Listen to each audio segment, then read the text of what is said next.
Good morning बच्चों। आज जो आप लोग को मैं पढ़ाने जा रहा हूँ वो टॉपिक आप लोग का रिप्रोडक्टिव सिस्टम। कौन सा सिस्टम का था भाई? Reproductive system.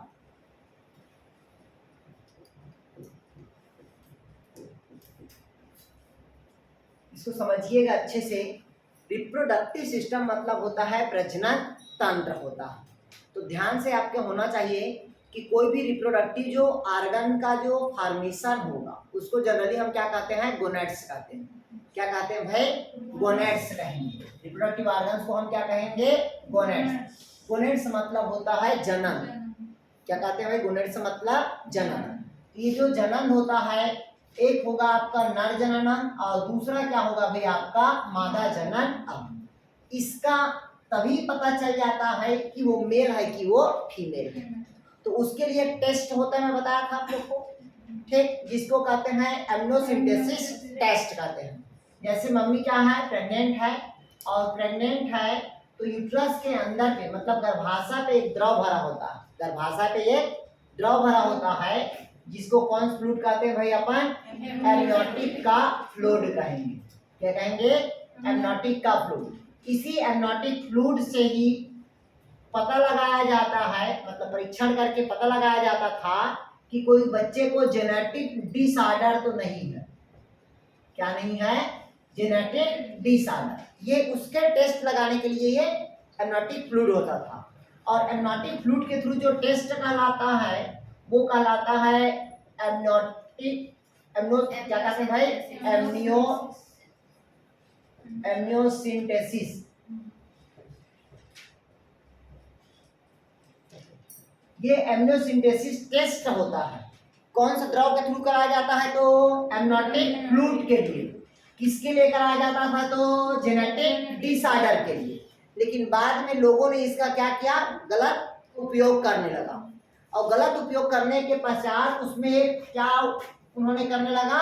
सेक्स डिटर्मिनेशन करने लगा, मतलब लिंग निर्धारण करने लगा, जो गैर कानूनी अपराध है। मतलब कानूनी अपराध है सेक्स डिटर्मिनेशन, लड़की है कि लड़का।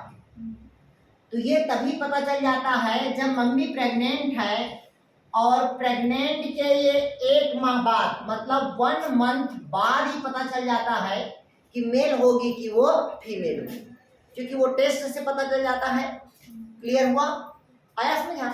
क्योंकि आज फर्टिलाइजेशन हुआ, आज फर्टिलाइजेशन का प्रोसेस हुआ, और फर्टिलाइजेशन का प्रोसेस होते हुए वो 1 हफ्ता मतलब 1 हफ्ता समथिंग वो कहाँ रहता है? फैलोपियन ट्यूब में रहता है। 1 हफ्ता कहाँ रहता है? फैलोपियन ट्यूब में।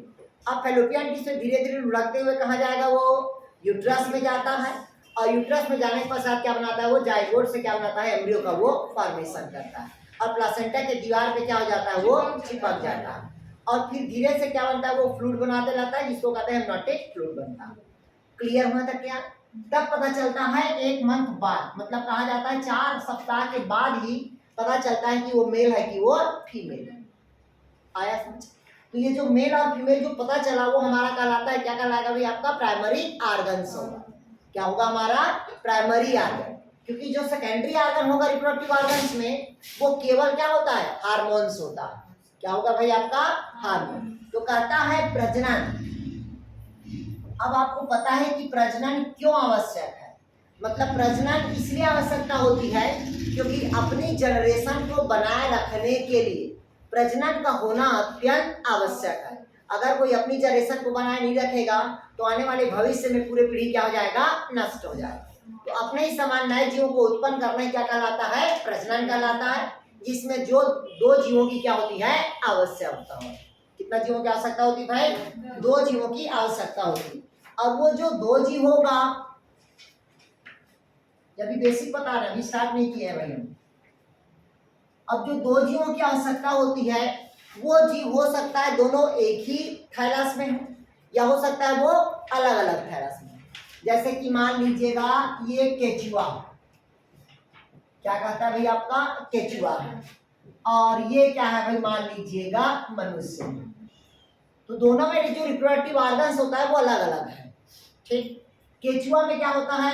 एक ही में क्या रहता है? दोनों गोनेड्स रहता है। एक ही में दोनों गोनेड्स रहेगा, मेल और क्या होता है? फीमेल होता है।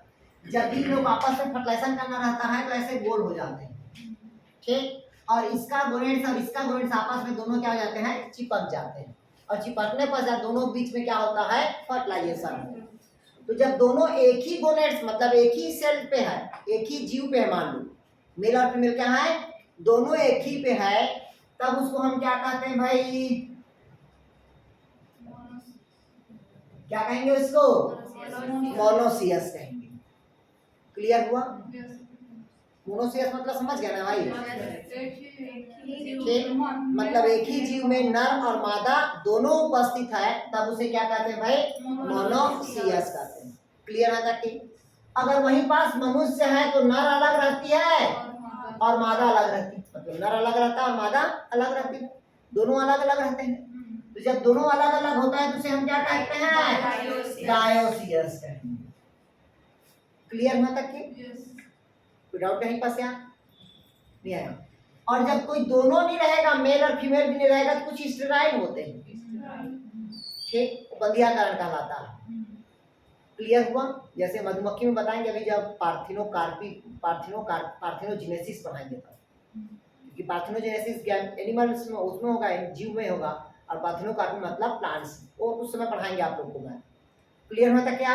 तो ये समझ आ गया, मतलब मोनोसियस और क्या होता है आपका, डायोसियस होगा।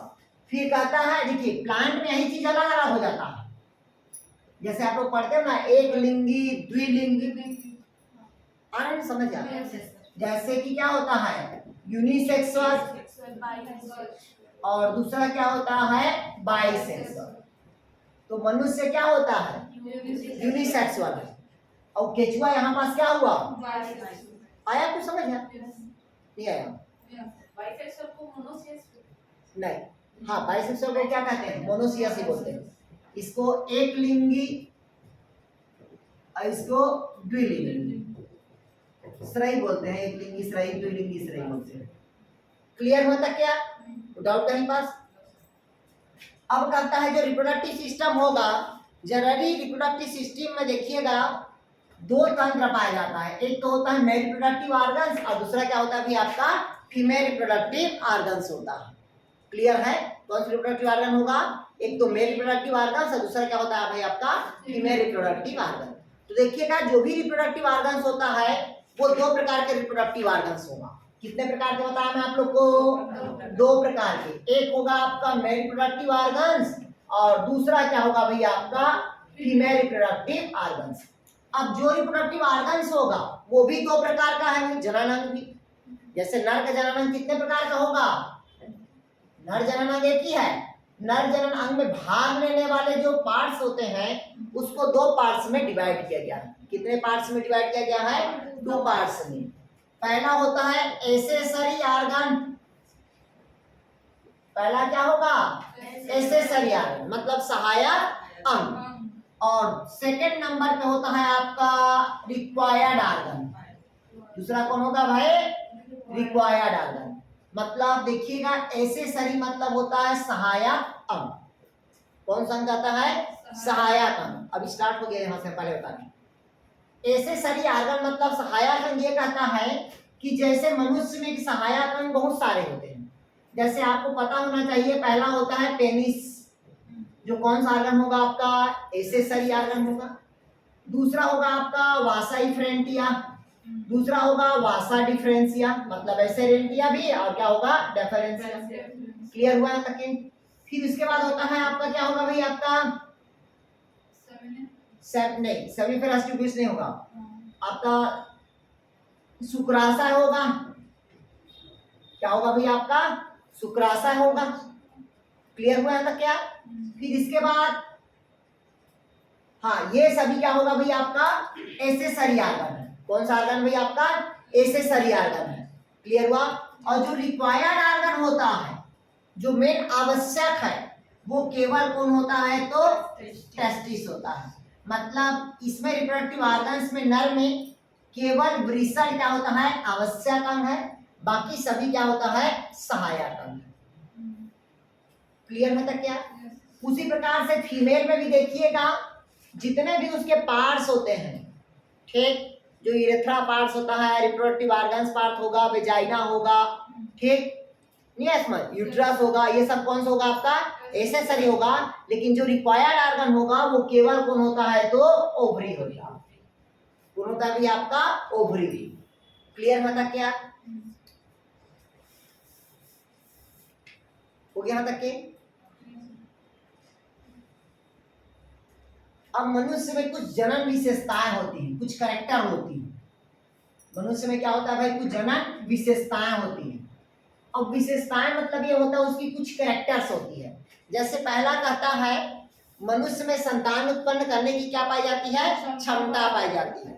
मतलब संतान मतलब बच्चा उत्पन्न करने की क्या पाई जाती है? क्षमता पाई जाती है। जब जो भी जीव जो बच्चा उत्पन्न करता है वो कहलाता है विविपैरी।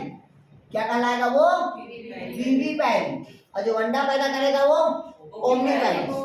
आया समझ? नहीं आया? जो बच्चा देगा वो क्या कहलाएगा? विविपैरी।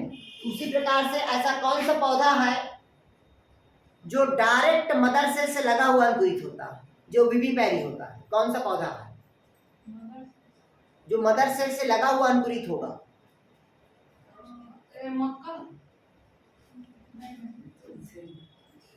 कौन सा पौधा है जो विविपैरी होगा, जो मैं पढ़ाया हूं आप लोग को?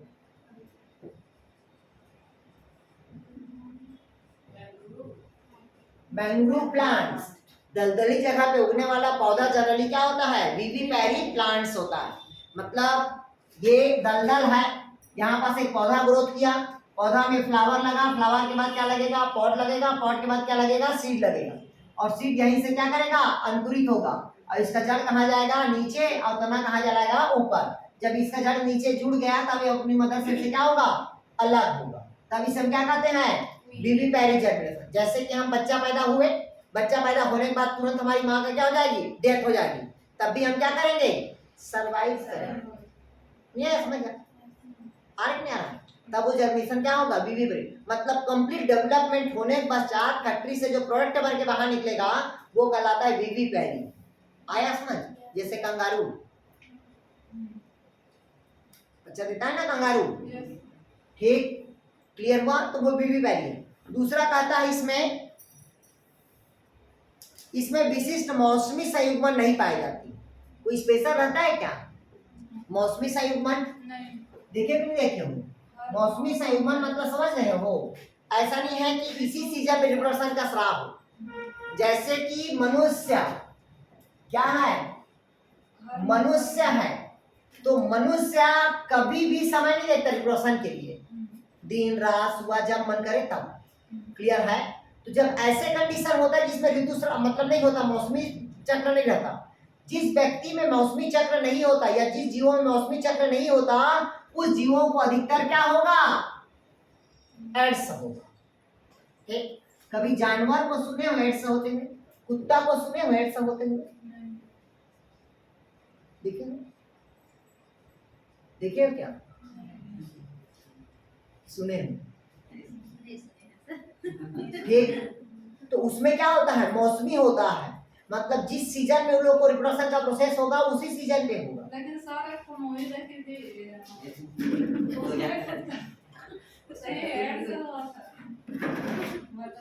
जीन को ट्रांसफर किए होंगे तब हुआ होगा। ठीक, ऐसी नहीं होगा वो कंगारू जैसे है ना विविपैरी, तो वो उसका डेवलपमेंट वो जैसे ही हम लोग देखे हैं, ठीक है, उसका ऐसे थैली रहता है, उसमें उसका बच्चा रहता है, डेवलपमेंट तक वो वैसे ही रहता है।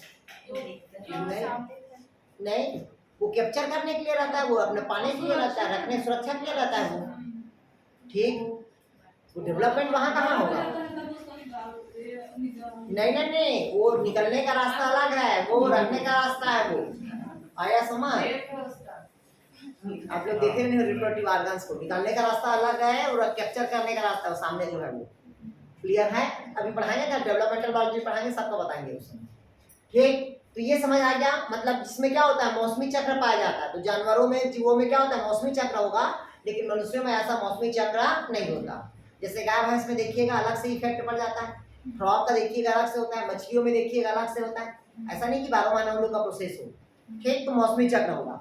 फिर कहता है महिलाओं में बच्चा देने की क्षमता पाई जाती है। तो बच्चा देने की क्षमता तभी होगा जब इसमें स्पेशल कैरेक्टर क्या होगा? मैच्योरेशन साइकिल आएगा। कौन साइकिल आएगा भाई? मैच्योरेशन साइकिल, और मैच्योरेशन साइकिल आएगा तभी आप माँ बन पाओगे, अन्यथा माँ नहीं बन पाओगे। अगर इरेगुलर शेप में है, इरेगुलर है तो कभी जीवन में माँ नहीं बन सकते। क्लियर है? मतलब साइकिल आएगा तभी ओवरी से क्या होगा, ओवम का फॉर्मेशन होगा। क्लियर है तक के? आ गया समझ? ये अब दिमाग में आ रहा होगा कि सर हमारा ऑपरेशन हो गया है, तो ऑपरेशन होने के बाद साइकिल आएगा कि नहीं आएगा? तो साइकिल आएगा, ठीक? नहीं आया समझ? आ रहा कि नहीं आ रहा? सुन रहे ना भाई, साइकिल आएगा, लेकिन वो क्या होता है, जितने भी ब्लीडिंग होता है वो यूट्रस के थ्रू क्या हो जाएगा, बाहर आ जाएगा। क्लियर हुआ तक के? नहीं आया समझ? बंद नहीं होता, वो अपनी एज के बाद ही बंद होता है। क्लियर हुआ? फिर अगला कहता है, अब देखिएगा मनुष्य में जो निषेचन की प्रोसेस होती है वो इंटरनल फर्टिलाइजेशन होता है, लेकिन जब से आईवीएफ आया है तो एक्सटर्नल फर्टिलाइजेशन होने लगा। क्लियर हुआ?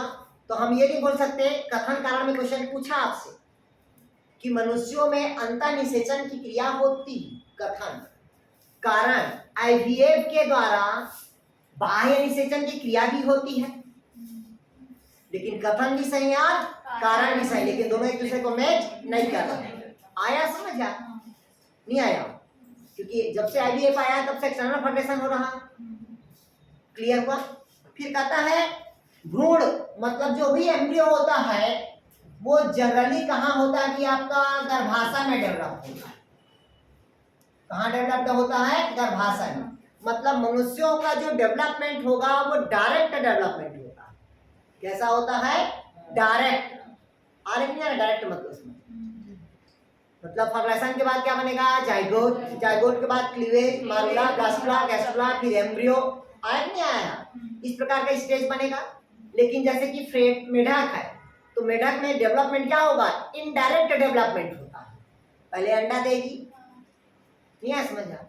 जैसे आप लोग को पता होना चाहिए, जो मछलियां होती है, शार्क मछलियां बोलते हैं जिसको, वो मछलियां जब फर्टिलाइजेशन प्रोसेस करते हैं तो मेल और फीमेल दोनों किसी पौधे की पत्ती के नजदीक आ जाते हैं और वो उसके नजदीक ही फर्टिलाइजेशन की क्रिया में भाग लेते हैं, और जैसे ही फर्टिलाइजेशन किया तो उसके तुरंत बाद क्या बनाते हैं वो लोग? अंडा बना देते हैं। ठीक, तुरंत बाद अंडा बनाते हैं।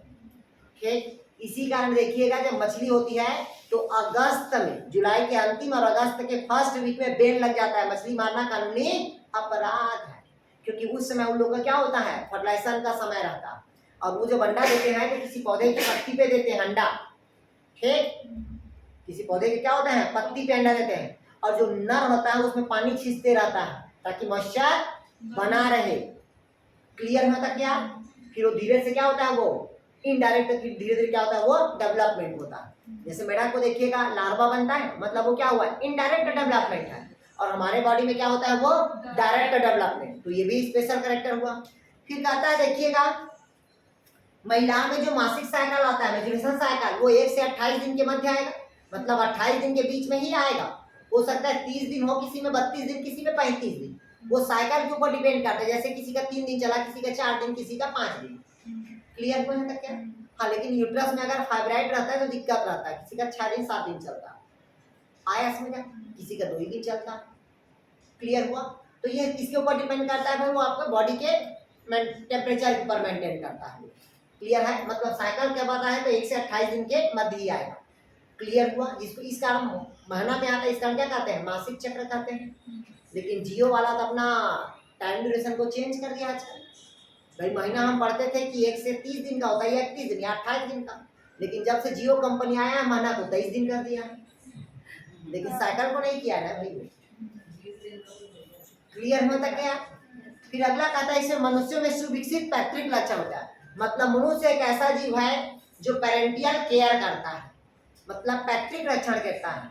जब तक आपका शादी नहीं हुआ है तब तक आपको पैतृक संरक्षण देंगे, और शादी होने के बाद पापा मम्मी क्या करेंगे? पैतृक संरक्षण देना बंद कर देते हैं। आया समझ? लड़की वाले तो जीवन भर देते हैं, लेकिन लड़का वाले को वही रहता है कि शादी कर दिया मतलब उसका पैतृक संरक्षण हट गया वहां से, अब वो खुद पैतृक बनने वाला लगेगा।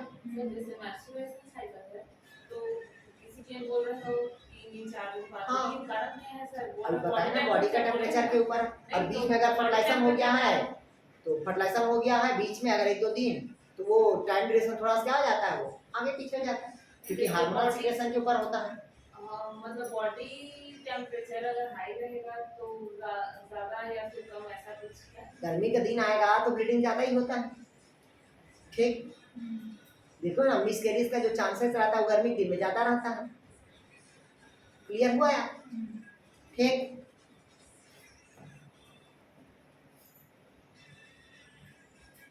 चलिए इसके बाद लिखा है अभी आपका, देखिएगा अब रिप्रोडक्शन दो प्रकार के कहता है। रिप्रोडक्शन कितने प्रकार का होता है? दो।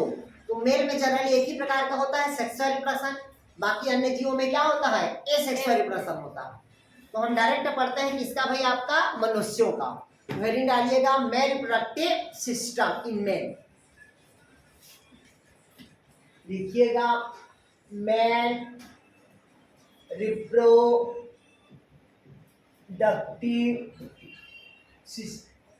सिस्टम मतलब कहता है नर जनन अंग या नर जनन तंत्र बोलते हैं। क्या बोलते हैं भाई अपन? नर जनन तंत्र। डायग्राम बना देते हैं, डायग्राम के थ्रू समझिएगा भाई आप लोग यार।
ओके स्टार्ट करें।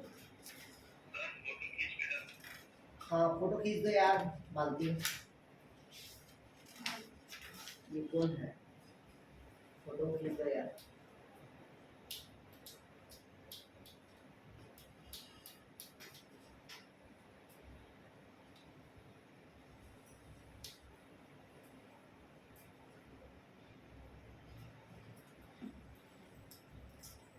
ओके स्टार्ट करें।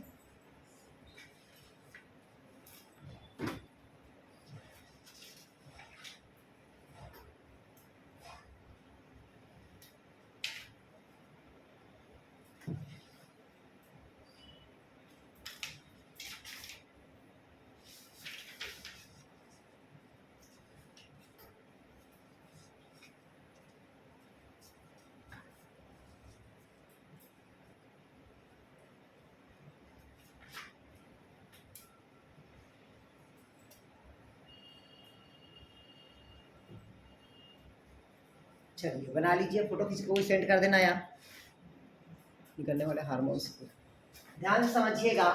सबसे पहले कहता है मेल रिप्रोडक्टिव सिस्टम, मतलब कहता है मनुष्य का नर जनन अंग या नर जनन तंत्र। देखिएगा मनुष्य में जो नर जनन तंत्र होता है उसको दो भागों में बांटा गया बोला था। पहला होता है आपका एसेसरी ऑर्गन और दूसरा होता है आपका रिक्वायर्ड ऑर्गन। तो एसेसरी में आपका कौन आता है, वासा इफ्रेंटिया, वासा डिफ्रेंटिया, सेमिनल वेसिकल, ठीक, और कौन आएगा आपका प्रोस्टेट ग्लैंड, बल्बोरिथल ग्लैंड्स होगा, पेनिस होगा, ग्लैंड पेनिस होगा। ये सभी कौन सा होगा आपका एसेसरी ऑर्गन, मतलब सहायक अंग होगा। जो शरीर के लिए जो रिक्वायर्ड ऑर्गन होगा, कौन सा होगा भाई, शरीर के रिक्वायर्ड ऑर्गन, वो कौन होगा आपका टेस्टिस होगा। क्लियर है तक के? तो ये एक प्रकार के क्या है भाई आपका संरचना बना हुआ है। मेन इसमें से जो आता है वो मनुष्य में एक जोड़ी क्या पाया जाता है भाई, टेस्टिस पाया जाता है। मनुष्य में एक जोड़ी क्या पाया जाता है, टेस्टिस। पहला उसी को पढ़िएगा, वो उसी काम है, पहले बताऊंगा। मनुष्य में एक जोड़ी क्या पाया जाता है, टेस्टिस। जो बॉडी का टेम्परेचर कितना बताया था मैं आप लोग को, 37 डिग्री सेल्सियस है, ठीक, 37 डिग्री सेल्सियस। जबकि टेस्टिस का जो टेम्परेचर होगा बॉडी से 2 से 3 डिग्री सेल्सियस क्या रहता है, कम होगा। तभी टेस्टिस के अंदर ही स्पर्म का क्या होता है, फॉर्मेशन, अन्यथा स्पर्म का फॉर्मेशन नहीं। क्लियर है? इसी कारण शरीर के बाहर क्या रहता है, वो लटका रहता है। क्लियर है? क्योंकि बॉडी का टेम्परेचर उसका टेम्परेचर इक्वल होगा तो स्पर्म का फॉर्मेशन नहीं होगा। ये क्लियर है तक क्या, कोई डाउट नहीं पास? अब कहता है जब हम देखते हैं टेस्टिस की संरचना की बात करते हैं तो जनरली टेस्टिस की संरचना देखिएगा कैसे होता है। मिटा दूं इसको, ठीक, क्योंकि संरचना मेन पढ़ेंगे अपन, ठीक, जहां से क्वेश्चन आता है। देखते हैं ये मनुष्य में क्या होता है भाई, एक जोड़ी ऐसे टेस्टिस पाया जाता है, ठीक, क्या पाया जाता है, एक जोड़ी टेस्टिस पाया जाता है। अब एक जोड़ी टेस्टिस है तो इधर समझिएगा ये जितना भी आपको दिख रहा है ये वाला,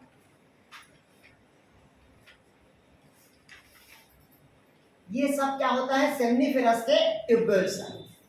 भाई आपका वन पेयर क्या है, टेस्टिस है। वन पेयर क्या होता है, टेस्टिस।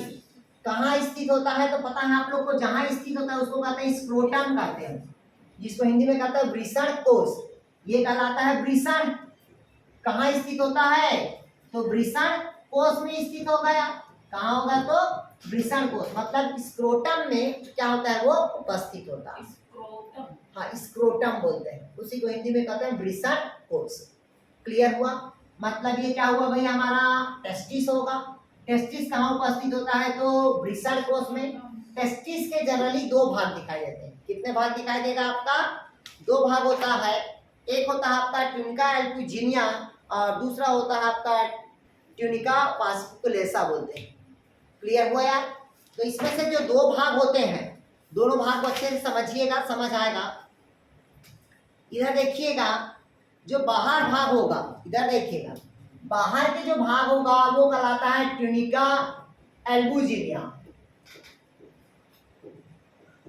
बाहर के भाग क्या कहलाएगा भाई, ट्यूनिका एल्बुजिनिया। और दूसरा जो भाग होता है वो कहलाता है आपका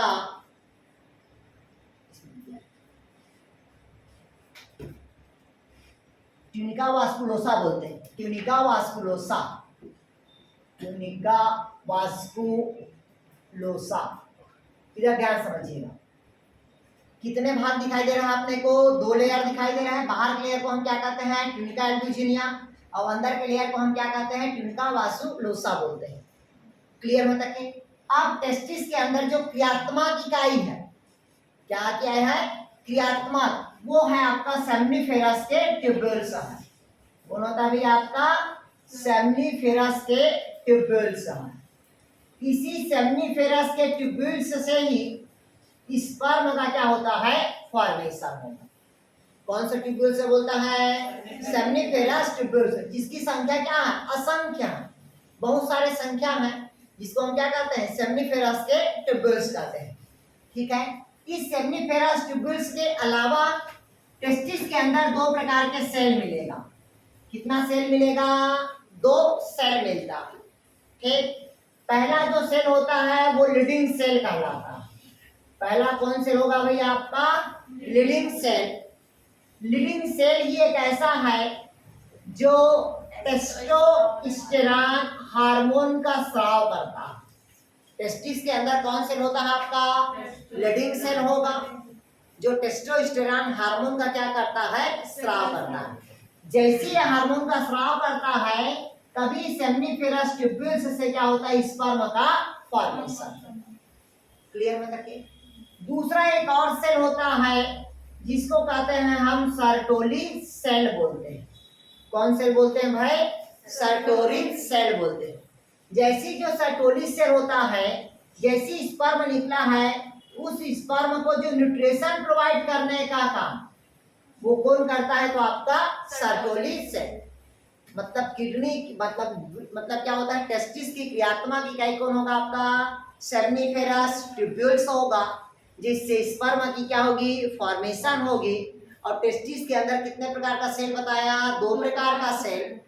एक होता है जिसको कहते हैं लीडिंग कोशिका, जो टेस्टोस्टेरॉन हार्मोन का क्या करता है? सिक्रेशन करेगा। और दूसरा होता है क्या आपका? सर्टोली सेल, जो स्पर्म को क्या प्रोवाइड करता है? न्यूट्रिशन प्रोवाइड करता है। क्लियर होता क्या? कोई डाउट कहीं पास? और आया कि नहीं आया? क्लियर होता कि? फिर कहता ये है कि अब देखिएगा जितने भी ये ट्यूब है सभी से आप क्या निकलेगा? स्पर्म निकलना स्टार्ट हुआ। और ये जो आपको दिख रहा है, ये वाला जो डायग्राम ऐसे दिख रहा है, जो यहाँ पास ऐसे संग्रहित टाइप का दिख रहा है यहाँ पास से, क्योंकि सभी साइड से आया रहता ट्यूब। नहीं आया समझ में? ठीक। और ये जो संग्रहित करने वाला ट्यूब होता है जिसको हम कहते हैं रेटे ऑफ टेस्टिस बोलते हैं। क्या बोलते हैं भाई इसको? रेटे ऑफ टेस्टिस। ये क्वेश्चन पूछता है। सर ट्यूनिकल वेस्कुलोसा जो है कि वास्कुलोसा सेमनीफेरस ट्यूब्यूल्स दोनों का एक ही मार्क है? नहीं, ये बाहर जो होता है वो ट्यूनिका अल्बुजिनिया है, और फिर जो नीचे एक और लेयर होता है वो कहलाता है ट्यूनिका वास्कुलोसा होता है। ये जितना फोल्डिंग हुआ संरचना दिख रहा है, ये फोल्डिंग हुआ संरचना क्या कहलाता है? सेमनीफेरस के ट्यूब्यूल्स होता है। क्लियर है तक क्या? तो डाउट कहीं पास यार? और हर सेमनीफेरस ट्यूब्यूल्स के बीच में क्या होता है? सेप्टेड होता है। कैसे सेप्टेड होता है? इधर समझ लीजिए, इधर देखिएगा। जैसे ये क्या है? सेप्टेड है। ये क्या है? सेप्टेड। जैसे ये आया ऐसे आया कि नहीं आया? ये देखिए हर एक इसमें बीच में सेप्टेड है ना यार? नहीं दिख रहा है यार? हर ऐसा सेमनीफेरस ट्यूब्यूल्स के बीच में क्या रहेगा? सेप्टेड रहेगा ऐसे। क्लियर हुआ यार? नहीं आया? तभी तो बोलते हैं जब ऑपरेशन करते हैं तो सिस्ट का जमा हो गया बोलते हैं। तो सेमनीफेरस के ट्यूब्यूल्स में सिस्ट का जमा नहीं होता। आया समझ? जो सिस्ट का जमा होता है, ये जो 2 लेयर है ना, ट्यूनिका अल्बुजिनिया, ट्यूनिका वास्कुलोसा, उसमें सिस्ट का जमा होता है। ठीक, क्लियर हुआ? सेमनीफेरस के ट्यूब्यूल्स में सिस्ट का निर्माण नहीं होगा। अगर एक बार सेमनीफेरस के ट्यूब्यूल्स में सिस्ट का निर्माण हुआ तो कभी दोबारा आप पापा नहीं बन पाओगे। आया समझ?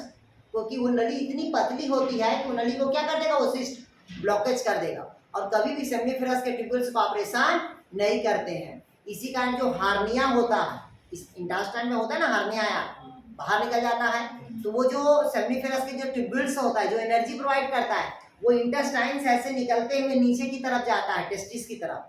इस कारण कभी भी ऑपरेशन करते हैं तो देख के ही ऑपरेशन किया जाता है, और पूछते हैं जब हार्निया की ऑपरेशन करते हैं तो शादी हुआ है कि नहीं हुआ है, और शादी नहीं हुआ है बोलते हैं तो जल्दी शादी कर लेना बोलते हैं 2-3 साल में, नहीं तो धीरे धीरे क्या होता है? वो ट्यूब डैमेज हो जाता है। इतनी पतली नली होती है कि स्पर्म वहां से जा नहीं पाता। ठीक, और फिर पापा बनने में क्या होता है? दिक्कत होता है। आया कुछ समझ गया? नहीं आया? ठीक, यहाँ पास क्या होता है? अभी मैं सेमनीफेरस का ट्यूब्यूल बताया, जिसमें स्पर्म का क्या होगा भाई? आपका फॉर्मेशन होगा। कितने प्रकार का सेल बताया? 2 सेल। पहला सर्टोली सेल, दूसरा क्या होता है? Leydig cell. Leydig cell testosterone hormone का स्राव करेगा, और सर्टोली सेल क्या करता है? स्पर्म को न्यूट्रिशन प्रोवाइड करता है। अब जितने भी जो सेमनीफेरस के ट्यूब्यूल्स होता है वो सभी कहाँ खुलता है? तो रेटे ऑफ टेस्टिस में खुलता है। कहाँ खुलेगा भाई? रेटे ऑफ टेस्टिस में। ये क्वेश्चन पूछता है रेटे ऑफ टेस्टिस क्या होता है। क्लियर हुआ? अब जितना भी जो रेटे ऑफ टेस्टिस में होता है, ये स्पर्म अभी तो क्या है, इनमैच्योर है। स्पर्म क्या है, इनमैच्योर है। अब ये स्पर्म कहाँ जाएगा, इपिडाइडेमस में जाएगा। कहाँ जाएगा, इपिडाइडेमस में। तो मनुष्य में एक जोड़ी क्या रहता है, इपिडाइडेमस रहता है। भाई एक टेस्टिस में है और दूसरा टेस्टिस में भी रहेगा। अरे नहीं आ रहा है, नहीं आ रहा क्या?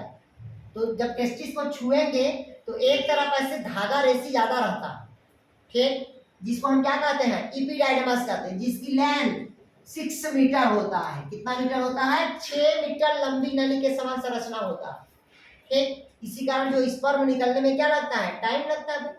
जो फर्टिलाइजेशन का प्रोसेस होता है, ठीक, रियल में जो फर्टिलाइजेशन का प्रोसेस होता है वो मुश्किल में क्या होता है, 3 से 4 मिनट में क्या हो जाता है, समाप्त हो जाता है। उससे ज्यादा प्रोसेस नहीं होता। क्लियर है? रेट ऑफ टेस्टिस बोलते हैं, वहीं पे ये ठीक। पूरे स्पर्म वहीं पर आगे क्या होगा, संग्रहित होगा। कहाँ पर संग्रहित होगा, तो रेटे ऑफ टेस्टिस पे। फिर वहां से रेटे ऑफ टेस्टिस से जो स्पर्म होगा वो कहाँ जाएगा, आपका इपिडाइडेमस में जाएगा। कहाँ जाएगा, इपिडाइडेमस में जाएगा। और यहाँ पर जो इपिडाइडेमस होता है ये एक जोड़ी होता है, और जनरली टेस्टिस के एक साइड पे होता है। टेस्टिस के एक साइड पे, दोनों साइड पे नहीं होता। टेस्टिस के कहाँ होगा भाई, एक साइड पे होगा, जिसे हम कहते हैं इपिडाइडेमस, जिसकी लेंथ कितनी होगी आपका, 6 मीटर लंबी नली के समान क्या होगी, संरचना होगा। कितना मीटर बताया, 6 मीटर। जब 6 मीटर लंबी नली के समान संरचना होगा तो जो स्पर्म होता है वो परिपक्वन कहाँ होगा, पूछता। तो स्पर्म का जो मैच्योरेशन होगा, कंप्लीट जो डेवलपमेंट होगा वो कहाँ होता है, तो इपिडाइडेमस में होगा। कंप्लीट डेवलपमेंट और कंप्लीट परिपक्वन होगा जो इपिडाइडेमस में होगा।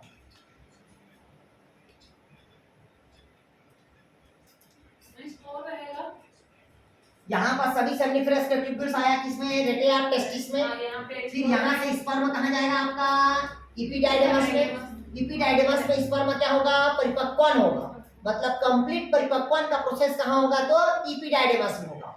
और यहीं पास से एक द्रव का क्या होता है, सिक्रेशन होता है। ये द्रव से इपिडाइडेमस से होते हुए ऐसे एक नली गुजरता है, देखिएगा एक नली गुजरता है, और ये नली को बोलते हैं वासा इफ्रेंटिया बोलते हैं। क्या बोलते हैं भाई, वासा इफ्रेंटिया, जिसको हिंदी में कहते हैं शुक्रवाहिनी नलिका। क्या बोलते हैं भाई, शुक्रवाहिनी नलिका। देख रहे नींद आ रहा है उसको, पीछे वाले जमियाई ले रहा है, ठीक। मतलब ये क्या होता है, आपका वासा इफ्रेंटिया बोलते हैं। क्या बोलते हैं इसको, वासा इफ्रेंटिया। अब यहाँ से स्पर्म होते हुए धीरे धीरे कहाँ जाएगा, वासा डिफरेंटिया के पास जाएगा। कहाँ पास जाएगा भाई, वासा डिफरेंटिया। और वासा डिफरेंटिया के पश्चात जैसी होता है तो यहाँ पास ये जो आपको दिखाई दे रहा है ये कहलाता है सेमिनल वेसिकल। इसको कहते हैं शुक्राशय। क्या कहते हैं भाई, शुक्राशय। ये तो एक जोड़ी है, इसका काम होता है केवल इपिडाइडेमस से स्पर्म को शुक्राशय में लाके क्या कर देना, छोड़ देना। नहीं आ रहा क्या समझ, इपिडाइडेमस से स्पर्म को कहाँ लेके गया, शुक्रवाहिनी से कहाँ लेके गया, शुक्राशय तक। अब वहां पास जो शुक्राशय, जो कुछ स्पर्म क्या होता है, इनकम्प्लीट रहता है, तो शुक्राशय में कंप्लीट क्या हो जाता है, वो डेवलपमेंट हो जाए, पूर्ण रूप से परिपक्व हो गया। और वहीं पास शुक्राशय से ही एक दुधिया रंग का द्रव का क्या होता है, स्राव होता है, जो स्पर्म को मोटिलिटी प्रदान करता है, गति प्रदान करता है। और इसी सेमिनल वेसिकल से इकलौता ऐसा है, सेमिनल वेसिकल है जहां पास फ्रक्टोज का निर्माण होता है। और आपके बॉडी में कहीं पास फ्रक्टोज का निर्माण नहीं होगा, लेकिन सेमिनल वेसिकल से नहीं क्या होता है, फ्रक्टोज का निर्माण होता है। और यही जो फ्रक्टोज होता है वो मीठा होता है। इस कारण जो स्पर्म का जो टेस्ट होता है वो मीठा होता है। क्लियर हो तक के, मतलब स्पर्म का टेस्ट कैसा होगा, मीठा। क्यों, क्योंकि सेमिनल वेसिकल्स में क्या बनता है, आपका फ्रक्टोज बनेगा, और फ्रक्टोज कैसा रहता है, तो मीठा रहता है। क्लियर है। जब बलात्कार होता है और बलात्कार का जब टेस्ट होता है तो इसी फ्रक्टोज का टेस्ट होता है, इसी फ्रक्टोज का क्या होगा, टेस्ट होगा। तब पता चलेगा कि वही पुरुष है जो बलात्कारी पुरुष है, क्योंकि वो जो वहां पास जो उसका जो फ्रक्टोज होगा वो कम से कम 4 से 5 महीना तक के रहता ही है वहां पास। क्लियर हुआ है क्या, आया समझ है, नहीं आया? किसका टेस्ट होता है, तो फ्रक्टोज का टेस्ट होता है। क्योंकि सब में जो फ्रक्टोज की मात्रा है, जो क्वांटिटी है, वो सब क्या रहेगा, अलग अलग होता। क्लियर हुआ? नहीं है इसमें? कभी भी देखिएगा जब बलात्कार होता है मेल का टेस्ट नहीं होता, मेल का केवल सीमन का टेस्ट होगा, स्पर्म का टेस्ट करेगा कितना फ्रक्टोज है, उसके बाद वो फीमेल का क्या करते हैं, रिप्रोडक्टिव ऑर्गन से ट्यूब डालते हैं और जो फैलोपियन ट्यूब में जो फ्रक्टोज पड़ा रहता है उस फ्रक्टोज को निकाला जाता है और निकालने के पश्चात उसका टेस्ट करते हैं, इसका टेस्ट करते हैं। अगर दोनों 100% आया तो समझ जाते हैं कि वही पुरुष क्या है, उसका बलात्कारी। आया कुछ समझ गया? नहीं आया? क्लियर? सर तो इसमें दो जगह बताए कंप्लीट डेवलपमेंट, यहाँ पास परिपक्वन हुआ, लेकिन कुछ ऐसे स्पर्म होता है जो अनमेच्योर रहता है, ठीक, वो कहाँ कंप्लीट होता है तो सेमिनल वेसिकल्स में क्या होगा, आपका परिपक्व होगा। सर वही मैं भी पूछने वाली थी कि अगर पूछा जाएगा कि स्पर्म कहाँ पे डेवलप होता है, हाँ तो इपिडाइडेमस, एपिडाइडमस, केवल इपिडाइडेमस। और वहाँ भी अगर शेष बचा हुआ पूछेगा तब नहीं है समझ, शब्दों का हेर फेर है भैया, पहले बता रहे हैं। कंप्लीट डेवलपमेंट कहाँ होगा, इपिडाइडेमस में, शेष बचा हुआ कहाँ जाएगा, सेमिनल वेसिकल्स में। ठीक, क्लियर हुआ था क्या? और लिखे कि नहीं लिखे आप? क्लियर हुआ था क्या? नहीं लिखे पक्का? मतलब इपिडाइडेमस लिख लिए 6 मीटर। स्पर्म कहाँ पर परिपक्व होगा बोला तो इपिडाइडेमस में। स्पर्म उसे होते हुए कहाँ जाएगा, शुक्रवाहिनी से कहाँ जाएगा तो शुक्राशय पे जाएगा। कहाँ जाएगा भी आपका, शुक्राशय पे। और वही शुक्राशय पे क्या होगा आपका, मतलब एक द्रव का सेक्रेशन होगा, दुधिया रंग का द्रव का सेक्रेशन होगा, जहां से स्पर्म को क्या करेगा, मोटिलिटी या गति प्रदान होगा। और वहीं पास एक ग्लैंड होता है जिसको कहते हैं प्रोस्टेट ग्लैंड। ये देखिएगा यहाँ पास कौन सा ग्लैंड होता है, प्रोस्टेट ग्लैंड होता है। कभी कभी देखिएगा बुढ़ापा आने के पश्चात जो प्रोस्टेट ग्लैंड होता है वो बढ़ जाता है और बढ़ने के पश्चात उसको यूरिन करने में क्या होता है, दिक्कत होता है, या मूत्र मतलब क्या होता है, स्पर्म निकालने में दिक्कत होता है। किसी के अंदर में यहीं पास एक मूत्रवाहिनी होती है, देखिएगा ये ऐसा हो जाता है, किसी का ऐसा फोल्डिंग नुमा हो जाता है, जिसको यूरिन निकालने में क्या होता है, दिक्कत होती है। जनरली क्या होता है, ये ऐसे एक नली होती है जो मूत्रवाहिनी बोलते हैं, जिसको मूत्र मार्ग बोलते हैं। इसी मार्ग से स्पर्म भी बाहर आता है और इसी मार्ग से यूरिन भी कहाँ आता है, बाहर आता है। बट ये है कि जब फर्टिलाइजेशन का प्रोसेस होता है तो वहां पास टेस्टिस से ही क्या बनता है, स्पर्म बनेगा। और स्पर्म तभी बनता है जब पेनिस स्ट्रेट होगा, मतलब टाइट रहेगा, तभी स्पर्म का फॉर्मेशन होगा।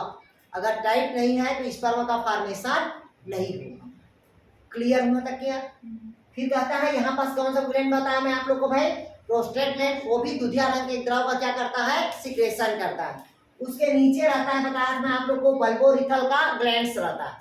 क्या रहता है भी आपका, बल्बोयूरेथ्रल का ग्लैंड्स होता है। कौन सा ग्लैंड बताया मैं आप लोग को, बल्बोयूरेथ्रल का ग्लैंड। जैसे फीमेल में बर्थोलिन ग्लैंड्स होता है तो यहाँ पास मेल में क्या होता है, बल्बोयूरेथ्रल ग्लैंड्स होता है। क्लियर है? जो मेल को क्या करता है भाई, स्पर्म को थोड़ा सा वो भी गति प्रदान करता है। अब धीरे धीरे स्पर्म कहाँ जाएगा, ग्लैंड पेनिस के जाएगा और वहां से थ्रू क्या जाएगा आपका, वो वजाइना में वो उसको स्खलन कर देते हैं, रिलीज कर दिया जाता है। क्लियर होता है? अब देखते हैं पेनिस। तो पेनिस क्या होता है, बोनलेस होता है, मतलब इसमें हड्डी नहीं पाया जाता है, मतलब एक कनेक्टिव टिश्यू का बना होता है, मांसल रहता है। क्या रहता है भैया आपका, मांसल। और इसमें पूरा ब्लड का क्या होता है भाई आपका, सर्कुलेशन होता है। जब ब्लड सर्कुलेशन हाई होता है तभी ये क्या होगा, स्ट्रेट होगा। अगर ब्लड सर्कुलेशन नहीं होगा तो स्ट्रेट नहीं होगा। लेकिन ब्लड सर्कुलेशन उस समय रुक जाता है, ब्लड सर्कुलेशन उस समय क्या हो जाता है, रुक जाता है। जब ब्लड सर्कुलेशन रुकता है तब देखिएगा इसमें जो नर्व रहता है, जो नस रहता है, वो थोड़ा सा क्या होता है, मोटा दिखाई देता है। क्योंकि नॉर्मल में ब्लड सर्कुलेशन तो हो रहा, लेकिन उस समय इसकी ब्लड सर्कुलेशन की दर क्या हो जाती है, वहां पास कम हो जाता है, नहीं के बराबर रहता है। और इसी कारण क्या होता है, ये टाइट होता है। और टाइट होने के पश्चात ही क्या होता है, स्पर्म का फॉर्मेशन होगा, अन्यथा स्पर्म का फॉर्मेशन नहीं होगा। और ऊपर को जो ऐसे रहता है ये कहलाता है ग्लैंड पेनिस कहलाता है। ये क्या कहलाएगा भाई, ग्लैंड पेनिस कहलाएगा। और कुत्तों में इस प्रकार का नहीं रहता, कुत्तों में नोकीला रहता है, ठीक। और मनुष्यों में क्या होता है, इस प्रकार का संरचना रहता है। इसलिए कुत्तों में देखिएगा जब रिप्रोडक्शन का प्रोसेस होता है, वो जैसी प्रोसेस करते हैं तो वो क्या हो जाता है, पलट जाता है, क्योंकि उसकी जो स्खलन की प्रोसेस होती है वो नीचे की तरफ रहता है, ऊपर की तरफ नहीं रहता। क्लियर हुआ? नहीं आया समझ? क्लियर है। इस कारण उन लोग में जो फंसाव रहता है, जो फीमेल के रिप्रोडक्टिव ऑर्गन्स में, उसमें उसको कैप्चर करता है, जो ऊपर भाग होता है ना ग्लैंड पेनिस को, उसको वो कैप्चर कर लेता है, उसको क्या करता है, वो पकड़ के रखता है। और जब तक दोनों अगर दौरान पे है, फर्टिलाइजेशन एक्टिव दौरान पे रहता है, तो आप डंडा से भी मारेंगे तो वो अलग एक दूसरे से नहीं होगा, जब तक उसका शरीर डीपोलराइजेशन नहीं होगा, मतलब इरेक्टिव कंडीशन में होगा, तब तक दोनों एक दूसरे से अलग नहीं होंगे। क्लियर होता क्या? आया समझ? और मनुष्य में क्या होता है, जैसे ही स्पर्म बाहर निकलेगा तो इसकी जो गति होगी, जो मतलब क्या होता है, जो टाइट रहेगा वो क्या हो जाता है, ढीला होगा, और ढीला होने के पश्चात क्या होता है, वो फिर तुरंत एक्टिव नहीं होता। क्लियर हुआ? और एक बार जब स्खलन होता है फर्टिलाइजेशन, तो कम से कम 400 करोड़ स्पर्म का फॉर्मेशन होता है। 400 करोड़ की 20 करोड़, 400 ही करोड़ है, हाँ 400 मिलियन शुक्राणु रहते हैं। कितना मिलियन निकलता है भाई आपका? 400। और इस 400 मिलियन जो शुक्राणु होता है, अगर उसमें से 1-2 शुक्राणु भी कम हुआ तो आप पापा नहीं बन पाएंगे। क्यों? क्योंकि कुछ शुक्राणु क्या होता है, उस मार्ग में, मतलब रिप्रोडक्टिव ऑर्गन्स मार्ग में क्या हो जाता है, वो डैमेज हो जाता है। क्लियर होने तक क्या? और डैमेज होने के पश्चात वो फीमेल की क्या होता है, वो आपका फैलोपियन टिप तक के नहीं पहुंच पाता। क्लियर होने तक क्या? क्योंकि जहां उसको रास्ता मिलेगा उसी दिशा पे जाता है, और वो दोनों दिशा पे नहीं जाता, याद करिएगा। जहां मैच्योरेशन साइकिल आया है, क्योंकि मैच्योरेशन साइकिल हर मंथ क्या होता है, अलग अलग आता है, कभी इस साइड आएगा, कभी इस साइड आता है, दोनों में एक साथ डेवलपमेंट नहीं होता हुआ। आया समझ? जनवरी में इधर का ओवरी से ओवम बना तो फरवरी में इधर बनेगा, मार्च में इधर बनेगा। आया समझ?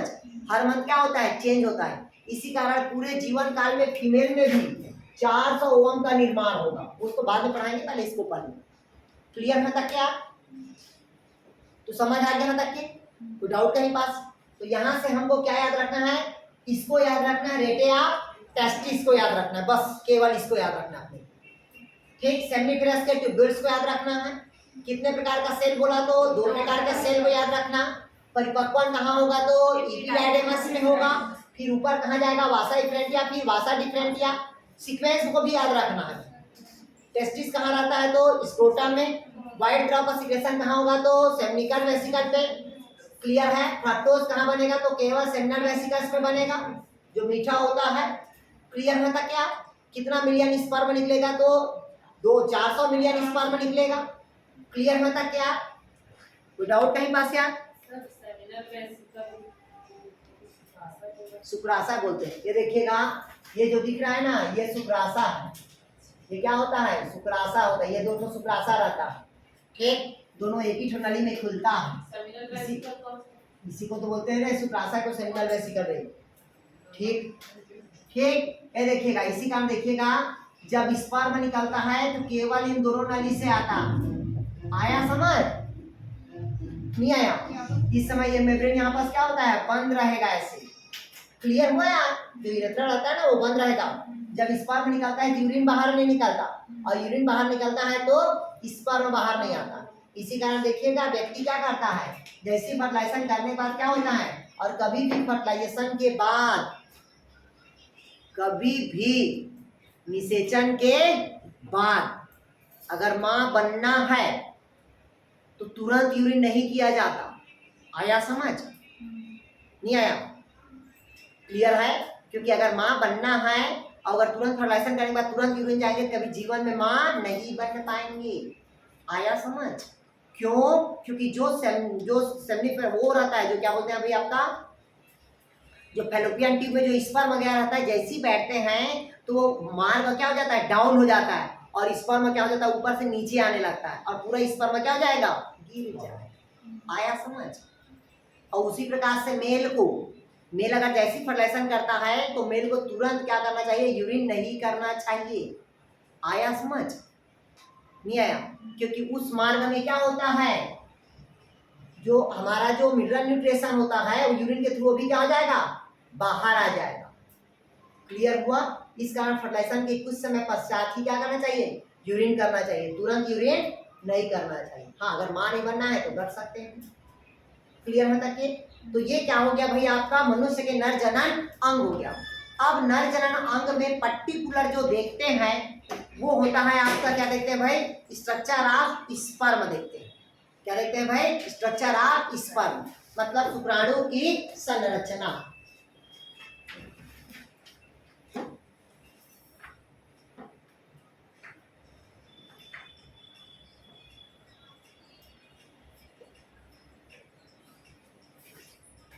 लिखिएगा स्ट्रक्चर ऑफ स्पर्म।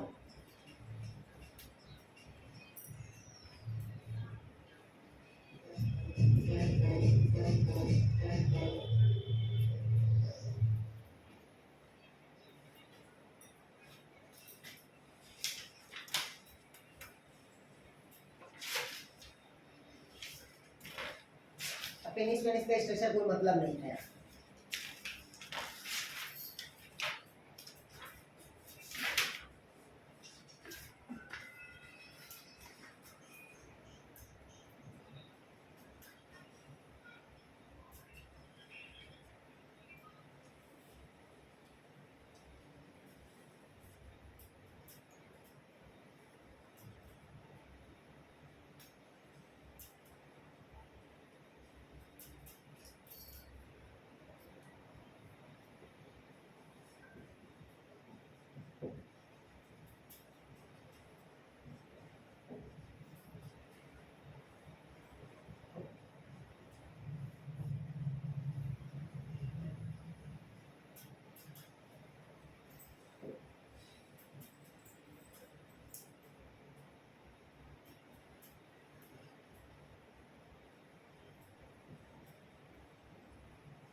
चलिए स्टार्ट करें।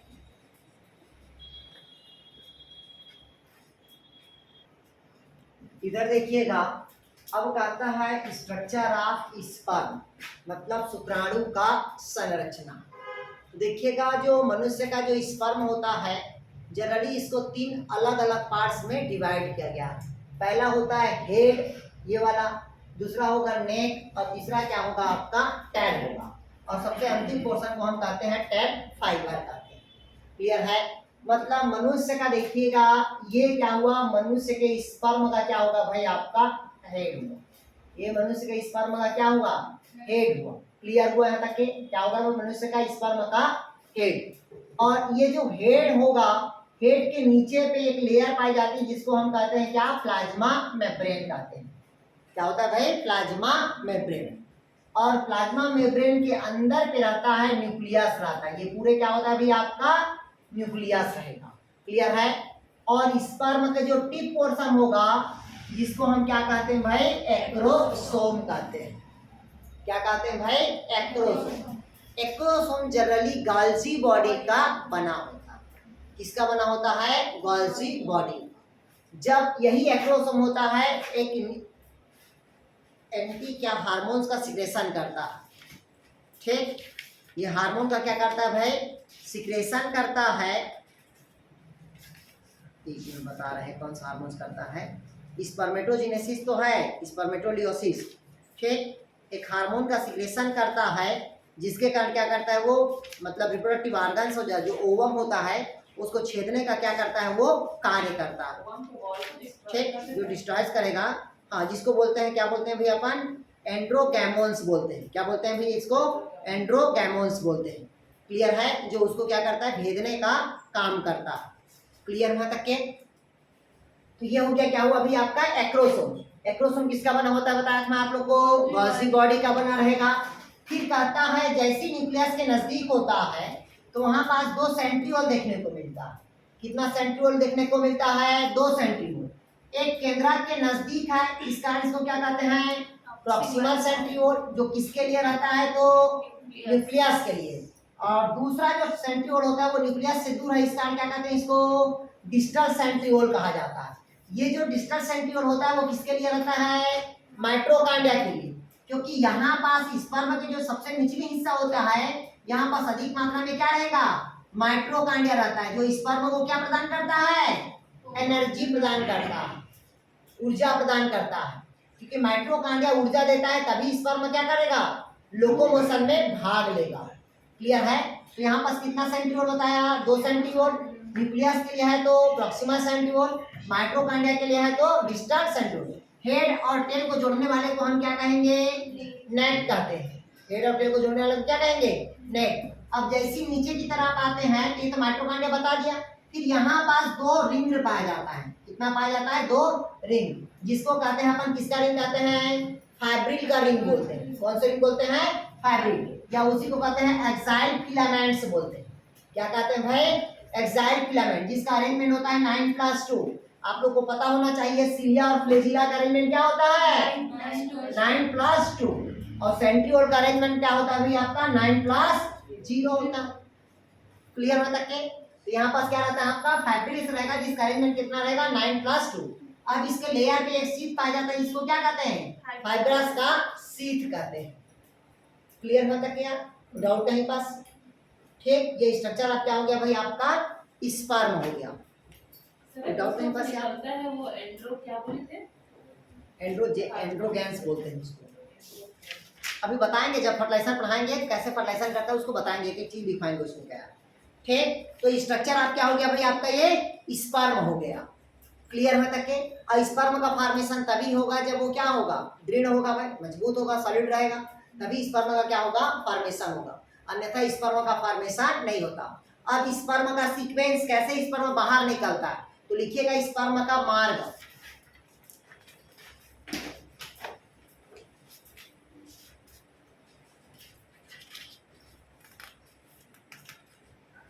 लिखिएगा, हेडिंग डालिएगा, पाथ ऑफ स्पर्म, स्पर्म के मार्ग कैसे बनता है।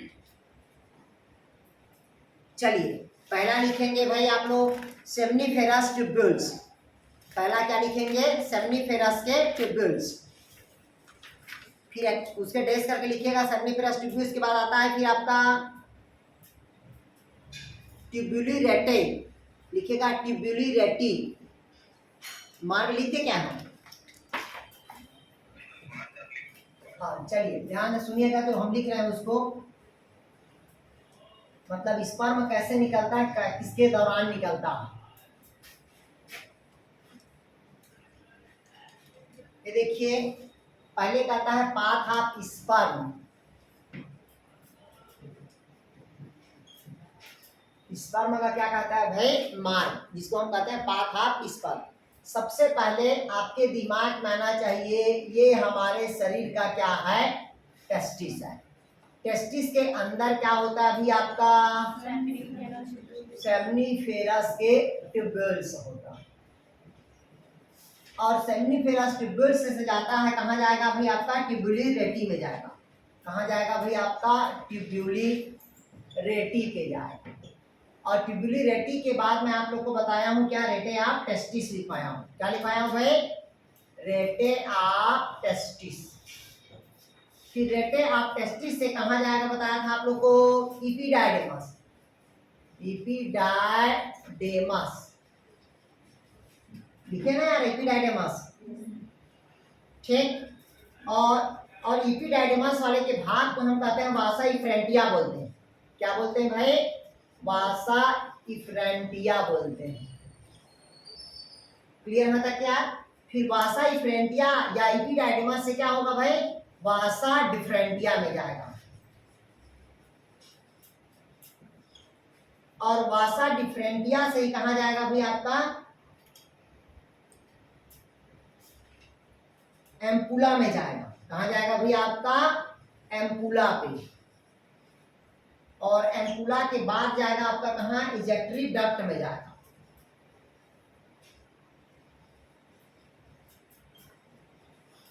और इजेक्टरी डक्ट से कहाँ जाएगा आपका? यूरेथ्रा में जाएगा। और यूरेथ्रा से कहाँ जाएगा? सीमन इजुकुलेशन जाएगा। अब सीमन क्या हो जाएगा? बाहर निकालेगा।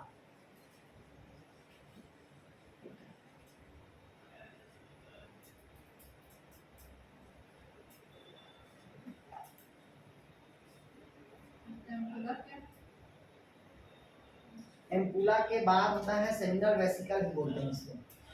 यही बात लिखिएगा, सेमिनल वेसिकल। हाँ समझा रहे हैं भाई। इधर ध्यान समझिएगा। सबसे पहले कहता है पाथ ऑफ स्पर्म, मतलब शुक्राणु का मार्ग कैसे बनता है, कहाँ बनता है।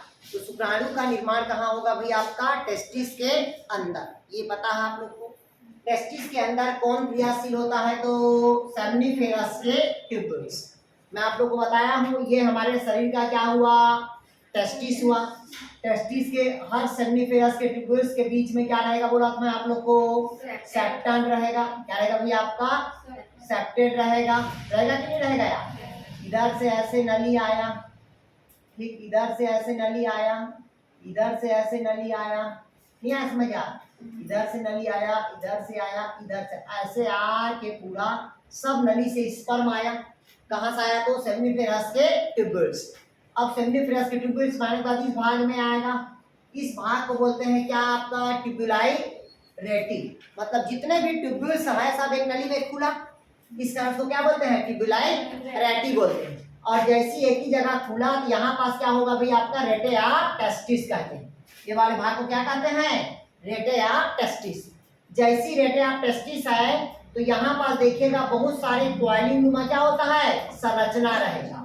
इस संरचना को हम क्या नाम दिए थे? इपीडायडेमस। और टेस्टिस के नजदीक है, इस कारण इसको क्या कहते हैं बताया था? वासा इफ्रेंटिया। यही पास स्पर्म कंप्लीट क्या होगा? परिपक्व होगा, डेवलपमेंट होगा। और डेवलपमेंट होने के पश्चात इसी नली से अब स्पर्म कहाँ जाएगा? वासा डिफरेंटिया के पास गया कि नहीं गया? जैसी वासा डिफरेंटिया के पास गया तो यहाँ से यहाँ पास होता है आपका यूरिनरी ब्लडर होता, जिसको कहते हैं अपन क्या? मूत्राशय कहते हैं। ठीक। और यहीं पास ये जो यूरिनरी जो वासा डिफरेंटिया होता है ये खुलता है कहाँ है आपका? सेमिनल वेसिकल से। और यही वाले भाग को, ये वाला भाग को जो ऊपरी भाग बोलते हैं इसको एम्पुला बोल देते हैं। क्या बोलते हैं भाई इसको? एम्पुला। क्योंकि फीमेल में भी 3 पार्ट्स होता है, फिब्री होता है, एम्पुला होता है, इन्फेंटिकुलम होता है। ठीक। और एम्पुला में फर्टिलाइजेशन की क्रिया भाग होती है फैलोपियन ट्यूब के। पता है कि नहीं पता है? निषेचन फैलोपियन ट्यूब में होता है, लेकिन किस भाग में होता है? एम्पुला के भाग में। अभी बताएंगे कैसे चिपक जाता है वहां पास। ठीक। तो ये एम्पुला हुआ और ये क्या हुआ? Seminal vesicle. तो लिखे देखिए एम्पुला या क्या लिखे हो? Seminal vesicle. अब यहाँ से जैसे स्पर्म धीरे धीरे आएगा, आया कि नहीं आया? आने के पश्चात यहाँ पास कौन सा ग्लैंड रहता है? Prostate gland. अब ये स्पर्म निकलने के लिए एक मार्ग और यूरिन निकलने के लिए क्या होता है? एक ही मार्ग रहता है। ये तो पता है आप लोग को। ठीक। तो यहाँ तक आया, मतलब कहाँ गया? सेमिनल वेसिकल लिखवाया हूँ। अब कहता है देखिएगा इजेक्टरी डक्ट, अब जहां से क्या होगा वो स्खलन होगा, बाहर आएगा, तो यहीं पास एक कौन सा डक्ट होगा, इजेक्टरी डक्ट होगा। फिर जैसे यूरिन वाले मार्ग को हम क्या कहते हैं, यूरेथ्रा हो गए, और यूरेथ्रा के थ्रू क्या होता है, स्पर्म कहाँ हो जाता है, बाहर, मतलब कहाँ निकलेगा, एक तो बाहर निकल सकता है और दूसरा फीमेल रिप्रोडक्टिव ऑर्गन्स के पार्ट्स में निकलेगा। क्लियर हुआ है, नहीं है समझ? तो इस प्रकार से स्पर्म निकलने का क्या होते हैं, मार्ग होते हैं। कभी कभी क्वेश्चन पूछता है, ठीक, लिख लिया यहां तक के, हो गया यहां तक क्या, अब लिखिए कि नहीं लिखिए, ठीक, चलिए अगला लिखिएगा भाई आप,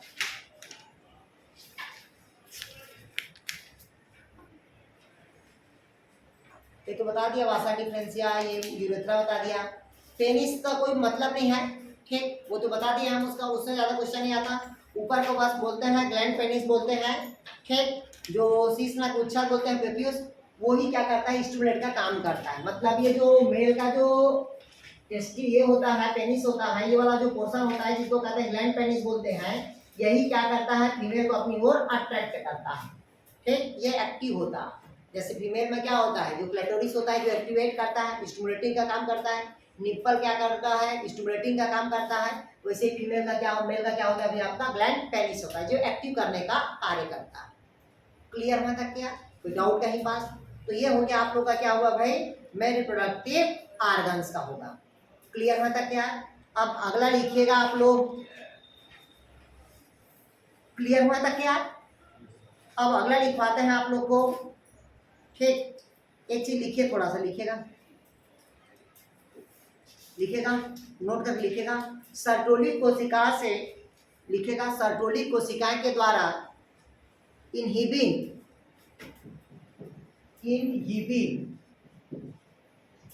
लिखिएगा, सर्टोली कोशिकाएं के द्वारा इनहिबिन हार्मोन का स्राव किया जाता है। लिखिएगा सर्टोली कोशिकाओं द्वारा इनहिबिन हार्मोन का स्राव किया जाता है, जो एफएसएच को संदमन करता है, जो एफएसएच मतलब समझते हो, फॉलिकल स्टिमुलेटिंग हार्मोन्स को संदमन करता है। संदमन मतलब उसको क्या करता है, बॉन्डिंग करने का काम करता है। संदमन बोले तो संदमन लिखिएगा, सर्टोली कोशिकाएं द्वारा इनहिबिन हार्मोन का स्राव होता है जो एफएसएच को संदमन करने का काम करता है, नियमन नहीं करता, ब्लॉकेज करता है, रोकने का काम करता है, संदमन करता है वो, कंट्रोल कर सकते हैं। हाँ ठीक, संदमन करता है, लिखिएगा वहीं पास। पुनः इन कोशिकाओं के द्वारा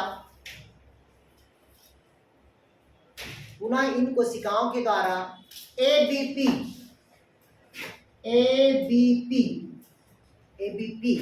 उसको लिखिएगा एंड्रोजन बाइंडिंग प्रोटीन का स्राव करता है। एंड्रोजन बाइंडिंग प्रोटीन का स्राव करता है।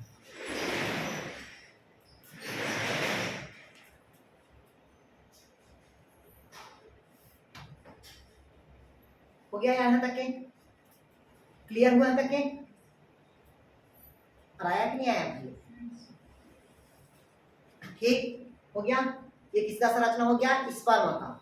अब देखते हैं हेडिंग डालिए का टेस्टिस की संरचना, मतलब टेस्टिस की आंतरिक संरचना या टीएस।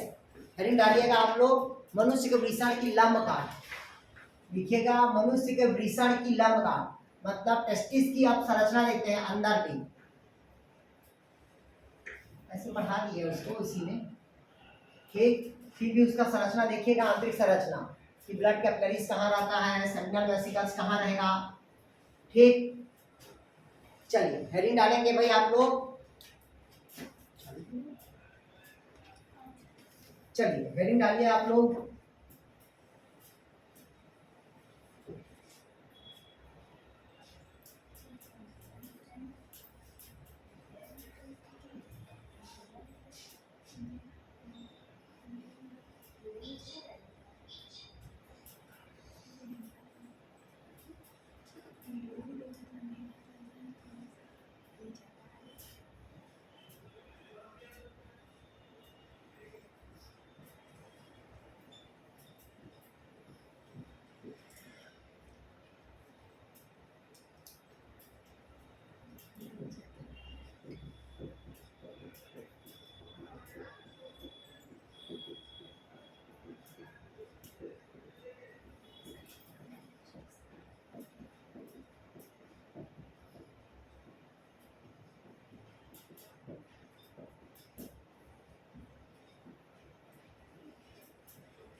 चलिए समझा दो अभी आप, समझा दें। मतलब टेस्टिस की आंतरिक संरचना है। इधर ध्यान समझिएगा, सबसे पहले क्या आता है टेस्टिस की आंतरिक संरचना। मतलब वृषण की जब हम सेक्शन कटिंग काटते हैं तो इस प्रकार की हमको संरचना दिखाई देता है। तो हम देख लिए हैं कि वृषण क्या है, कैसा है। ठीक, वृषण में देखते हैं जब उसकी सेक्शन कटिंग काटते हैं तो ये इस प्रकार के बहुत सारे उसमें क्या होते हैं, सेल्स दिखाई देता है, बहुत सारे सेल्स रहते हैं। क्लियर है, एक सेल नहीं रहता, बहुत सारे सेल्स होते हैं। आया समझ गया, नहीं आया? अब कहता है कि इसमें पर्टिकुलर हम एक को देख रहे हैं तो ये जो गोला गोला अंडा दिख रहा है वही कहलाता है सेमनीफेरस के ट्यूब्यूल्स कहलाता है। और इसी सेमनीफेरस के ट्यूब्यूल्स को हम कहते हैं क्या बनता है, उसमें स्पर्मेटोसाइट्स बनता है। क्या बनता है, स्पर्मेटोसाइट्स। तो स्पर्म का जो फॉर्मेशन होता है वो स्पर्मेटोजेनेसिस कहलाता है। ध्यान से समझिएगा, स्पर्म के फॉर्मेशन को हम क्या कहते हैं, स्पर्मेटोजेनेसिस कहलाता है। अब जो स्पर्मेटोजेनेसिस का प्रोसेस होगा या स्पर्मेटोसाइट्स का जो इसको अलग अलग क्या होता है, अवस्था होता है। जैसे अवस्था आप लोग पढ़े होंगे, पहला जो अवस्था होता है स्पर्मेटोसाइट्स होता है। क्लियर है, स्पर्मेटोजेनेसिस बोलते हैं, जिसमें एक सेल से कितना सेल बनेगा, दो से कितना बनेगा, 4 से 8, 8 से 16। मतलब पहली कौन सा अवस्था होगा, मल्टीप्लिकेशन। पहला कौन सा अवस्था होगा, मल्टीप्लिकेशन। फिर दूसरा होता है स्पर्मेटिड का फॉर्मेशन। मतलब स्पर्मेटिड बोलते हैं, क्या बोलते हैं भाई, स्पर्मेटिड का निर्माण। ठीक, तो ये कहलाता है प्राइमरी स्पर्मेटोसाइट्स कहलाता है। इससे 2 बनेगा तो सेकेंडरी स्पर्मेटोसाइट्स कहलाएगा। फिर इससे 4 बनेगा तो ये कहलाता है आपका स्पर्मेटिड कहलाएगा। तो ये क्या हुआ भाई, हमारा सेकंड नंबर हुआ स्पर्मेटिड का फॉर्मेशन। ग्रोथ नहीं हुआ, ध्यान समझिएगा, मेल में कभी ग्रोथ नहीं होता। आया समझ? पहला कौन सा अवस्था बताया, मल्टीप्लिकेशन। दूसरा कौन सा अवस्था बताया, स्पर्मेटिड का फॉर्मेशन। और तीसरा होता है स्पर्मेटिड का कायांतरण, मतलब मैचुरेशन ऑफ स्पर्मेटिड, मतलब स्पर्मेटिड का परिपक्वन या स्पर्मेटिड का कायांतरण। गोला है, अब गोला के बाद क्या बनेगा, स्पर्म का निर्माण। तो 3 अवस्था हुआ, इसी कारण कहते हैं spermatocytes and different stage of development. मतलब अलग अलग अवस्था में इसका क्या होगा, विकास होगा। तो यहाँ पास होता है समसूत्री विभाजन और यहाँ पास अर्धसूत्री विभाजन प्रथम, और यहाँ पास होगा अर्धसूत्री विभाजन द्वितीय होगा। जो पढ़ाएंगे जब स्पर्मेटोजेनेसिस के फॉर्मेशन पढ़ाएंगे तो ठीक। तो 2 बार डिवीजन हुआ यहाँ तक। मल्टीप्लिकेशन हो रहा है, उसमें भी स्पर्म नहीं हो रहा, सेमनीफेरस के ट्यूब्यूल्स में हो रहा है। आया समझ? संख्या उसकी बढ़ते जा रही है, अलग अलग अवस्था पे हो रहा। नहीं आया समझ आया? तभी तो 400 मिलियन स्पर्म निकलेगा भाई। नहीं आया समझ आया? ठीक, तो ये समझ आ गया। अब इसके बाद कहता है इसके बीच बीच में जो खाली स्थान जगह दिखता है, खाली स्थान क्या दिखता है, जगह दिखता है। ये जो खाली स्थान जगह दिख रहा है ना, ये पूरे जगह कहलाता है, इसका कौन सेल कहलाता है, सर्टोली सेल्स कहलाता है। इसी सर्टोली सेल जब कंप्लीट डेवलप्ड हुआ रहता है तो जो परिपक्व स्पर्म होता है उसका जो सिर होता है वो सर्टोली सेल के अंदर क्या रहता है, धंसा हुआ रहता है। जैसे ये सर्टोली सेल है तो स्पर्म ऐसे अंदर, इसके अंदर क्या रहेगा, धंसा हुआ रहेगा, जहां से इसको क्या मिलेगा, न्यूट्रिशन मिलेगा। क्लियर है तक क्या आया समझ? तो ये कौन सा होगा, सर्टोली सेल। अब इसके बाहर पे जितना भी आपका क्या है, इसके बाहर पे अंतराली कोशिका मिलेगा, इंटरस्टिशियल सेल। जिसको कहते हैं अंतराकोशिकीय या अंतरालीय कोशिकाएं कहते हैं, जिसको हम क्या कहते हैं, इंडस्ट्रियल सेल कहते हैं। सर्टोली सेल के अलावा और सेल होता है, इंडस्ट्रियल सेल्स बोलते हैं। इसके बाहर में पूरे ब्लड कैपिलरीज का जाल बिछा होता है। किसका जाल बिछा होता है? ब्लड कैपिलरीज का। और ये किससे अटैच रहता है? तो आपको पता होना चाहिए, कनेक्टिव टिश्यू से अटैच रहता है।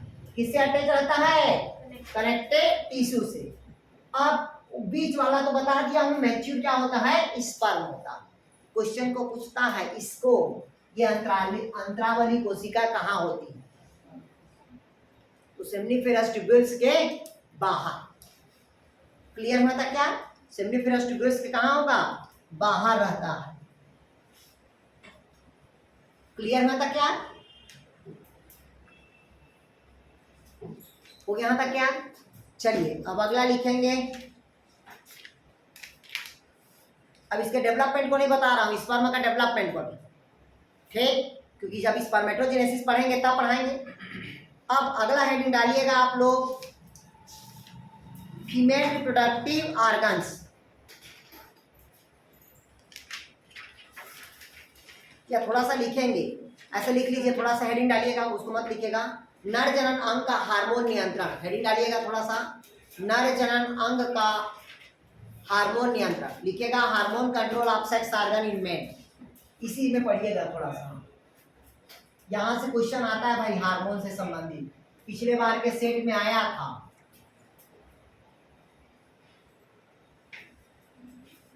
लिखिएगा भाई, हार्मोन कंट्रोलर लिखिएगा, hormonal control of sex organ in human. मनुष्य में क्या होता है, जो लैंगिक अंग होता है उससे क्या निकलता है? हार्मोन का सिक्रेशन होता है। तो पहला हार्मोन का सिक्रेशन लिखिए आप लोग, पहला लिखिएगा टेस्टोस्टेरॉन हार्मोन।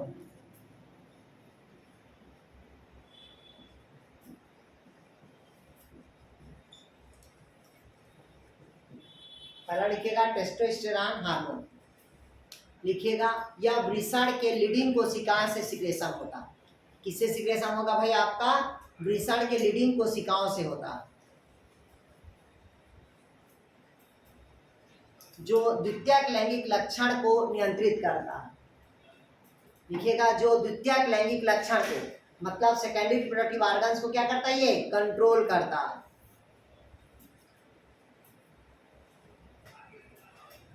दूसरा लिखिएगा FSH। FSH मतलब होता है फॉलिकल स्टिमुलेटिंग हार्मोन्स।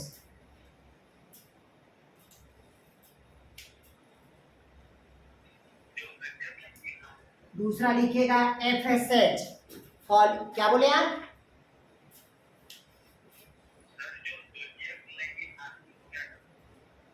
द्वितीयक लैंगिक हार्मोन को क्या करता है? नियंत्रण करता है या कंट्रोल करता है ये। दूसरा लिखिएगा FSH, फॉलिकल स्टिमुलेटिंग हार्मोन लिखिएगा, या लीडिंग कोशिकाएं और सेमिनल वेसिकल को वृद्धि, किसका किसका कहता है भी आपका? लीडिंग कोशिकाएं,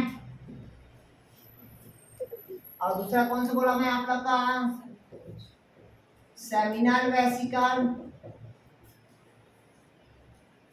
ठीक, उन दोनों को क्या करता है? ये वृद्धि करेगा, ठीक। और स्खलन मतलब बाहर निकालने में क्या होगा? कार्य करेगा और नियंत्रण करता है। हाँ जी, क्या हुआ?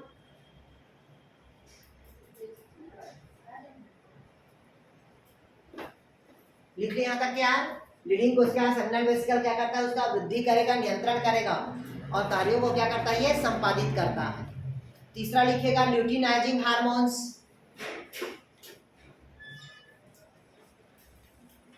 तीसरा लिखिएगा ल्यूटिनाइजिंग हार्मोन्स।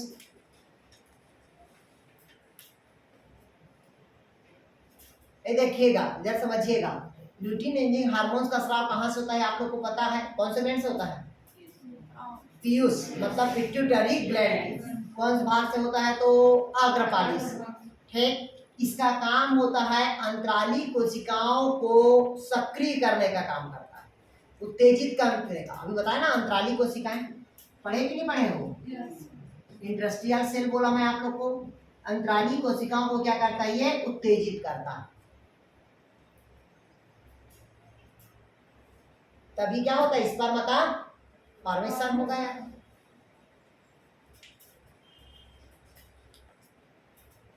चौथा लिखिएगा हाइपोथैलेमिक गोनेडोट्रॉफी। Hypothalamic hypothalamic गोनेडोट्रॉफी।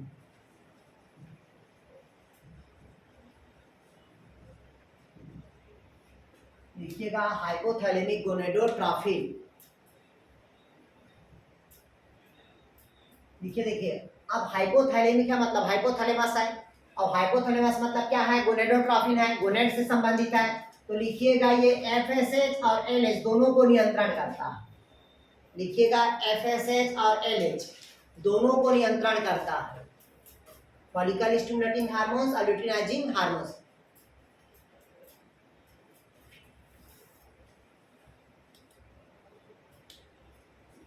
वो क्या लिख लिए? पांचवा लिखिएगा, पांचवा एबीए और इनहेबिन हार्मोन।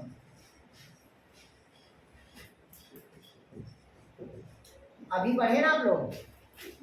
पढ़े थे कि नहीं पढ़े थे? एंड्रोजन बाइंडिंग प्रोटीन पढ़े हो ना?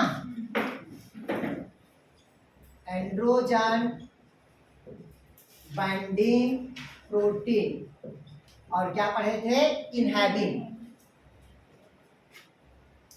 तो ये बता दिया दोनों कहां से होता है, तो आपका सर्टोली कोशिकाएं द्वारा होता है। बताए थे ना आप, एबीए का सिक्रेशन कहां से होगा? सर्टोली कोशिकाओं के द्वारा। जो इनहेबिन हार्मोन क्या करता है? एफएसएच के स्राव को क्या करता है? कम करता है, यार बताया था।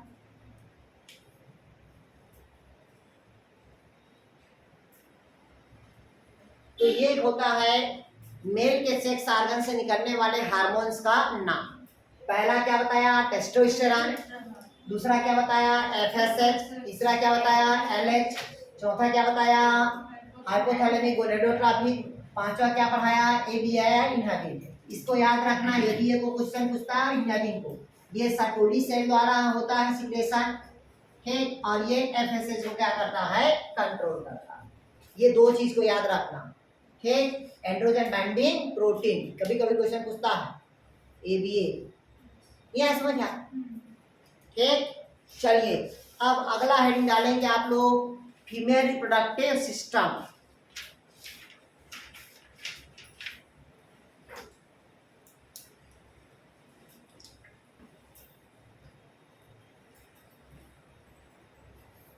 चलिए लिखिएगा भाई फीमेल रिप्रोडक्टिव सिस्टम। चलिए ध्यान सुनिएगा, अब कहता है फीमेल रिप्रोडक्टिव सिस्टम। कौन सी रिप्रोडक्टिव कहता है अभी? आपका फीमेल रिप्रोडक्टिव सिस्टम मतलब कहता है कि मादा जनन अंग। क्या कहता है अभी? आपका मादा जनन अंग।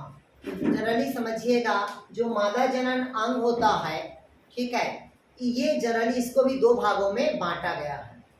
पहला होता है आपका एसेसरी आर्गन और दूसरा होता है आपका रिक्वायर्ड आर्गन। पहला कौन सा आर्गन कहता है? एसेसरी आर्गन, और दूसरा क्या होगा भाई? आपका रिक्वायर्ड आर्गन। क्लियर है तक के? अब इसमें बात होती है एसेसरी आर्गन की। तो एसेसरी आर्गन में हमारा क्या होता है? एक होता है विजाइना होगा, दूसरा होता आपका फैलोपियन ट्यूब होगा, तीसरा होगा हमारा यूट्रस होता है। क्लियर है? इसके अलावा इसमें एक्सटर्नल जेनाइटल होता है। इसके अलावा क्या होता है? External genital. एक्सटर्नल जेनाइटल में होता है दो ग्लैंड्स होता है, जिसको कहते हैं अपन मिल्क ग्लैंड, या उसी को बोल देते हैं अपन दूध, क्या बोलते हैं भाई अपन? जिसको बोलते हैं अपन मेमरी ग्लैंड्स कहा जाता है। मतलब दो स्तन ग्रंथि होती है, ठीक है। इसके अलावा और दो ग्लैंड होता है, एक तो रेक्टम का ग्लैंड्स होता है और दूसरा होता है आपका बर्थोलिन का ग्लैंड्स होता है। क्लियर है? दो मेमरी ग्लैंड्स होगा, एक बर्थोलिन ग्लैंड्स होगा, और एक क्या रहता है भी? आपका रेक्टम का ग्लैंड्स होता है। क्लियर है तक के? और जबकि जो रिक्वायर्ड आर्गन होगा फीमेल में, वो रिक्वायर्ड ऑर्गन केवल क्या होगा भाई आपका ओवरी होगा। रिक्वायर्ड ऑर्गन क्या होगा भाई ओवरी। तो सबसे पहले अपन जो पढ़ते हैं वो क्या पढ़ते हैं भाई ओवरी पढ़ते हैं। ठीक है, किसको पढ़ते हैं भाई ओवरी। तो देखिएगा ये तो आपकी संरचना दिख रहा है, ये सब अलग अलग भाग है। जैसे ये वाला भाग क्या कहलाएगा क्लेटोरिस कहलाता है। यहाँ पास यूरिनरी करने के लिए रहता है जिसको कहते हैं यूरेथ्रा कहते हैं।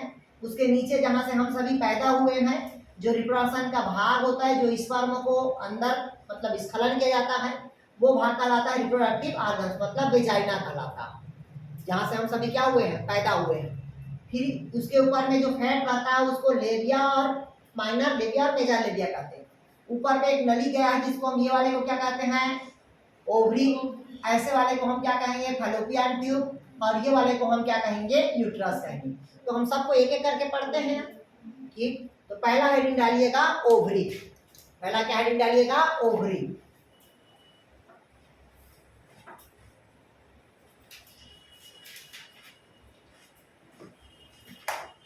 इधर समझिएगा भाई, अच्छे समझेंगे समझ आएगा, हम पहले बता रहे हैं।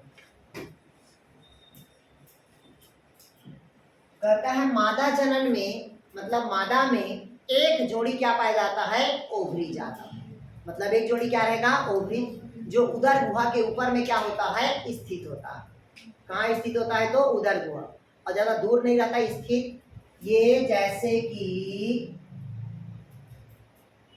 ये ह्यूमन का क्या हुआ कमर हुआ।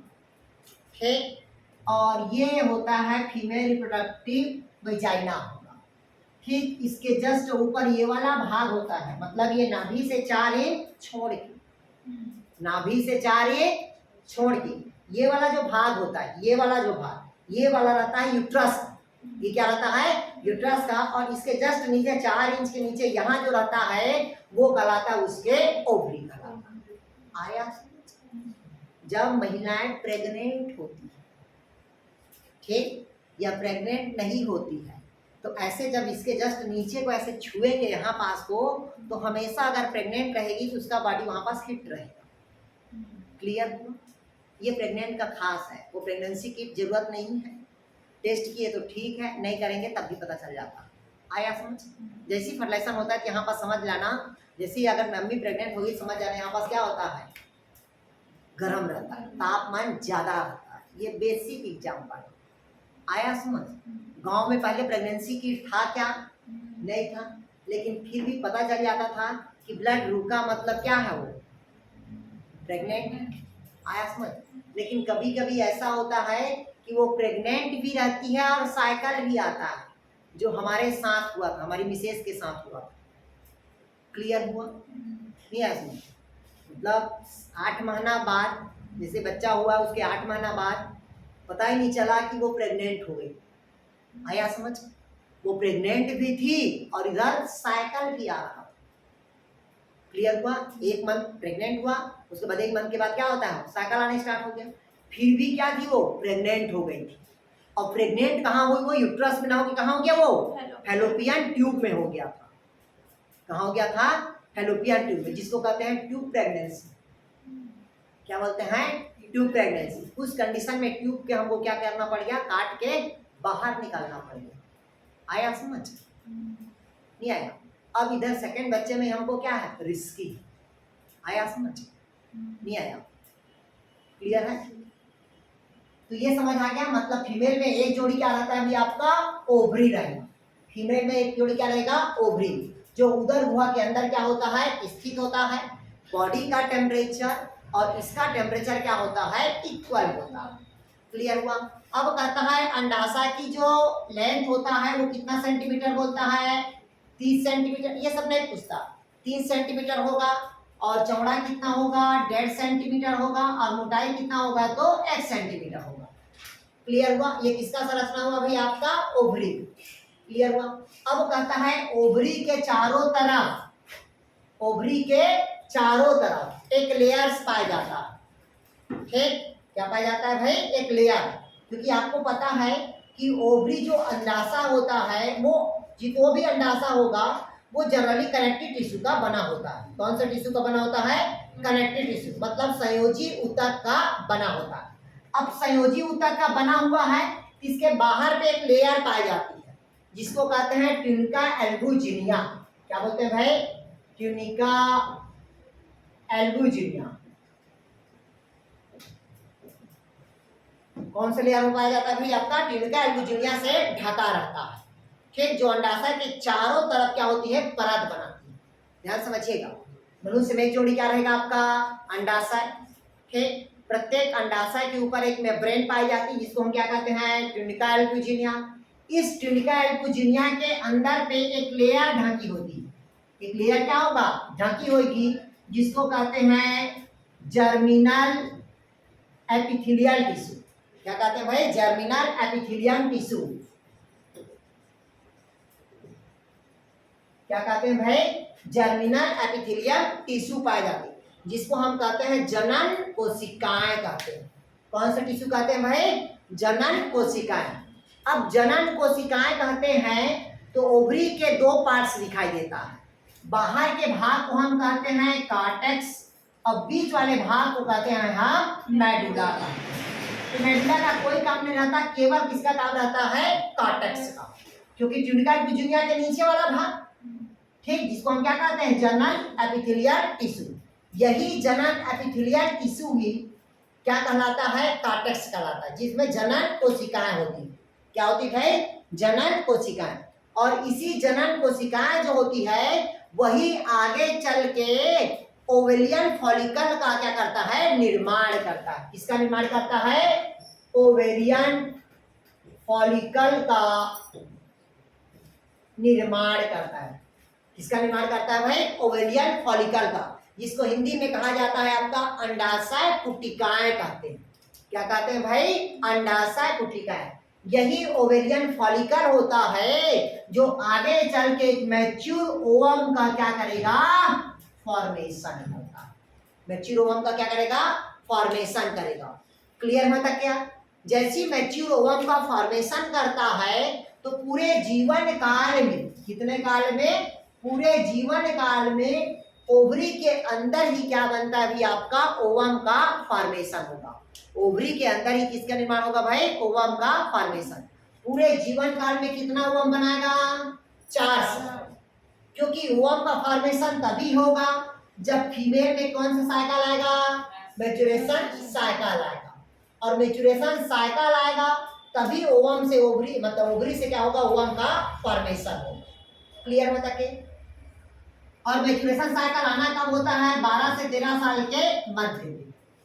अब आप लोग को पता होना चाहिए कि पेरू नामक देश में 5 साल की बच्ची क्या बन गई थी? माँ बन गई थी, क्योंकि उसके शरीर में 2 ही साल से क्या हुआ था? साइकिल आना स्टार्ट हो गया। 2 साल में ही साइकिल आना स्टार्ट हो गया, मतलब बोलते हैं प्री मैच्योरेशन। देखियो ना, किसी बच्चे में वो 10 साल की रहती तभी साइकिल आना स्टार्ट हो जाता है, इसको बोलते हैं प्री मैच्योरेशन, मतलब डेवलपमेंट के पहले वो परिपक्व हो गया। क्लियर है? नहीं आया?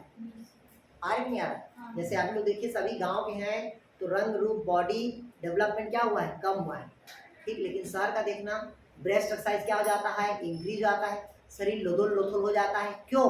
क्योंकि मिल्क पीते हैं और मिल्क में क्या होता है? ऑक्सीटोसिन हार्मोन्स होता है, जो मनुष्य के लिए क्या होता है? हानिकारक। क्लियर में तक क्या आ गया समझ? इसी कारण तो अधिक मात्रा में यूट्रस का प्रॉब्लम हो रहा है, ब्रेस्ट मतलब ब्रेन कैंसर, मतलब क्या हो रहा है? ब्रेस्ट कैंसर हो रहा है। हो रहा है कि नहीं हो रहा है यार?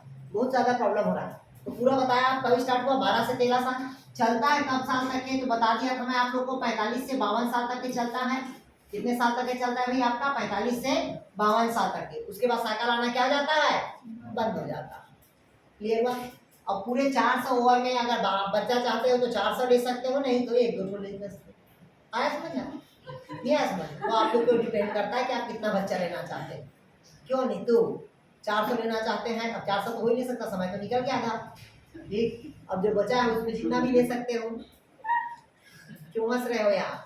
क्योंकि 30 साल के पहले तो निकल गया है भाई, 30 साल के पहले निकल गया है ना, 16 गुणित 12, ठीक। अब बचा आपके पास कितना है? केवल 15, तो 15 गुणित 12, 12 पंजे 60 की शून्य हाथ में लगी 6, 12 एकम 12 और 12 6 18, 180 हो। मैं तो 180 बच्चा कर सकते हो।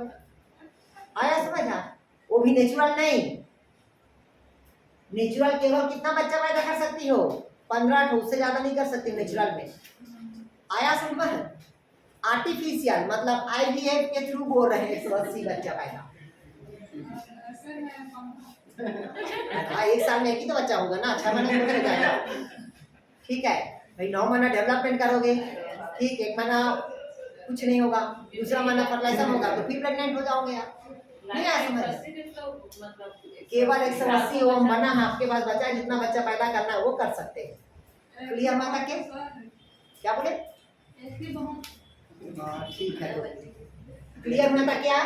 तो ओवरी से बता दिया मैं क्या बनता है अभी आपका ओवम का फॉर्मेशन होता है। क्लियर हुआ? अब कहता है इसमें जन्म के समय एक मादा में अंडाशय में जन्म के समय कम से कम 2.5 लाख से 4 लाख तक पुटिकाएं बनती, मतलब फॉलिकल बनती। किस समय? जन्म के समय। किस समय बताया हुआ मैं आप लोग को? जन्म के समय। मतलब 2.5 लाख से कितना बनता है? 4 लाख फॉलिकल पुटिकाएं होगा। मतलब बताया ना आप लोग को फॉलिकल सेल्स बनती है, उसमें से केवल 400 क्या होता है भाई आपका ओवम बनता है। आया समझ? इतना में से केवल कितना बनेगा? 400 ओवम, बाकी सब नष्ट हो जाता है, क्योंकि मंथ में केवल एक ही ओवम बनेगा। तो 1 साल में कितना ओवम बनेगा? 12 ही बनेगा यार। तो 30 साल के तो रेडी हो गए शादी के पहले। अब 30 साल में शादी हो रहा तो बचा कितना साल? 15 साल। अब 15 साल में ये 15 बच्चा ले सकते हो नेचुरल में, और IVF में लोगे तो 180 बच्चा ले सकते हो। आया तो समझ जा? नहीं आया? क्लियर हुआ? फिर कहता है इसकी देखिएगा जो ओवरी होता है, ओवरी की 4 पुटिकाएं होती है, मतलब 4 उसको अलग अलग ग्रुप में डिवाइड किया गया है। तो पहला लिखिएगा प्रीमोर्डियम फॉलिकल। अब बताते जा रहे हैं, ये काम का है आप ना। पहला लिखिएगा प्रीमोर्डियल फॉलिकल,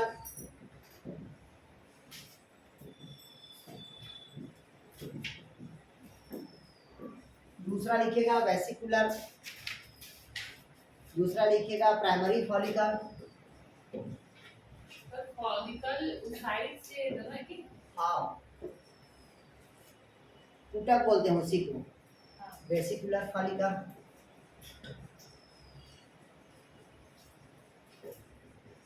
और चौथा लिखिएगा, इसको कहते हैं ग्राफियन फॉलिकल, डीप ऊतक बोलते हैं।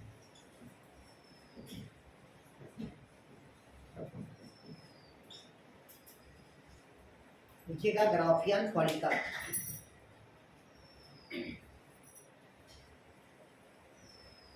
हो गया? बता दें आप? हो गया? स्टार्ट करें?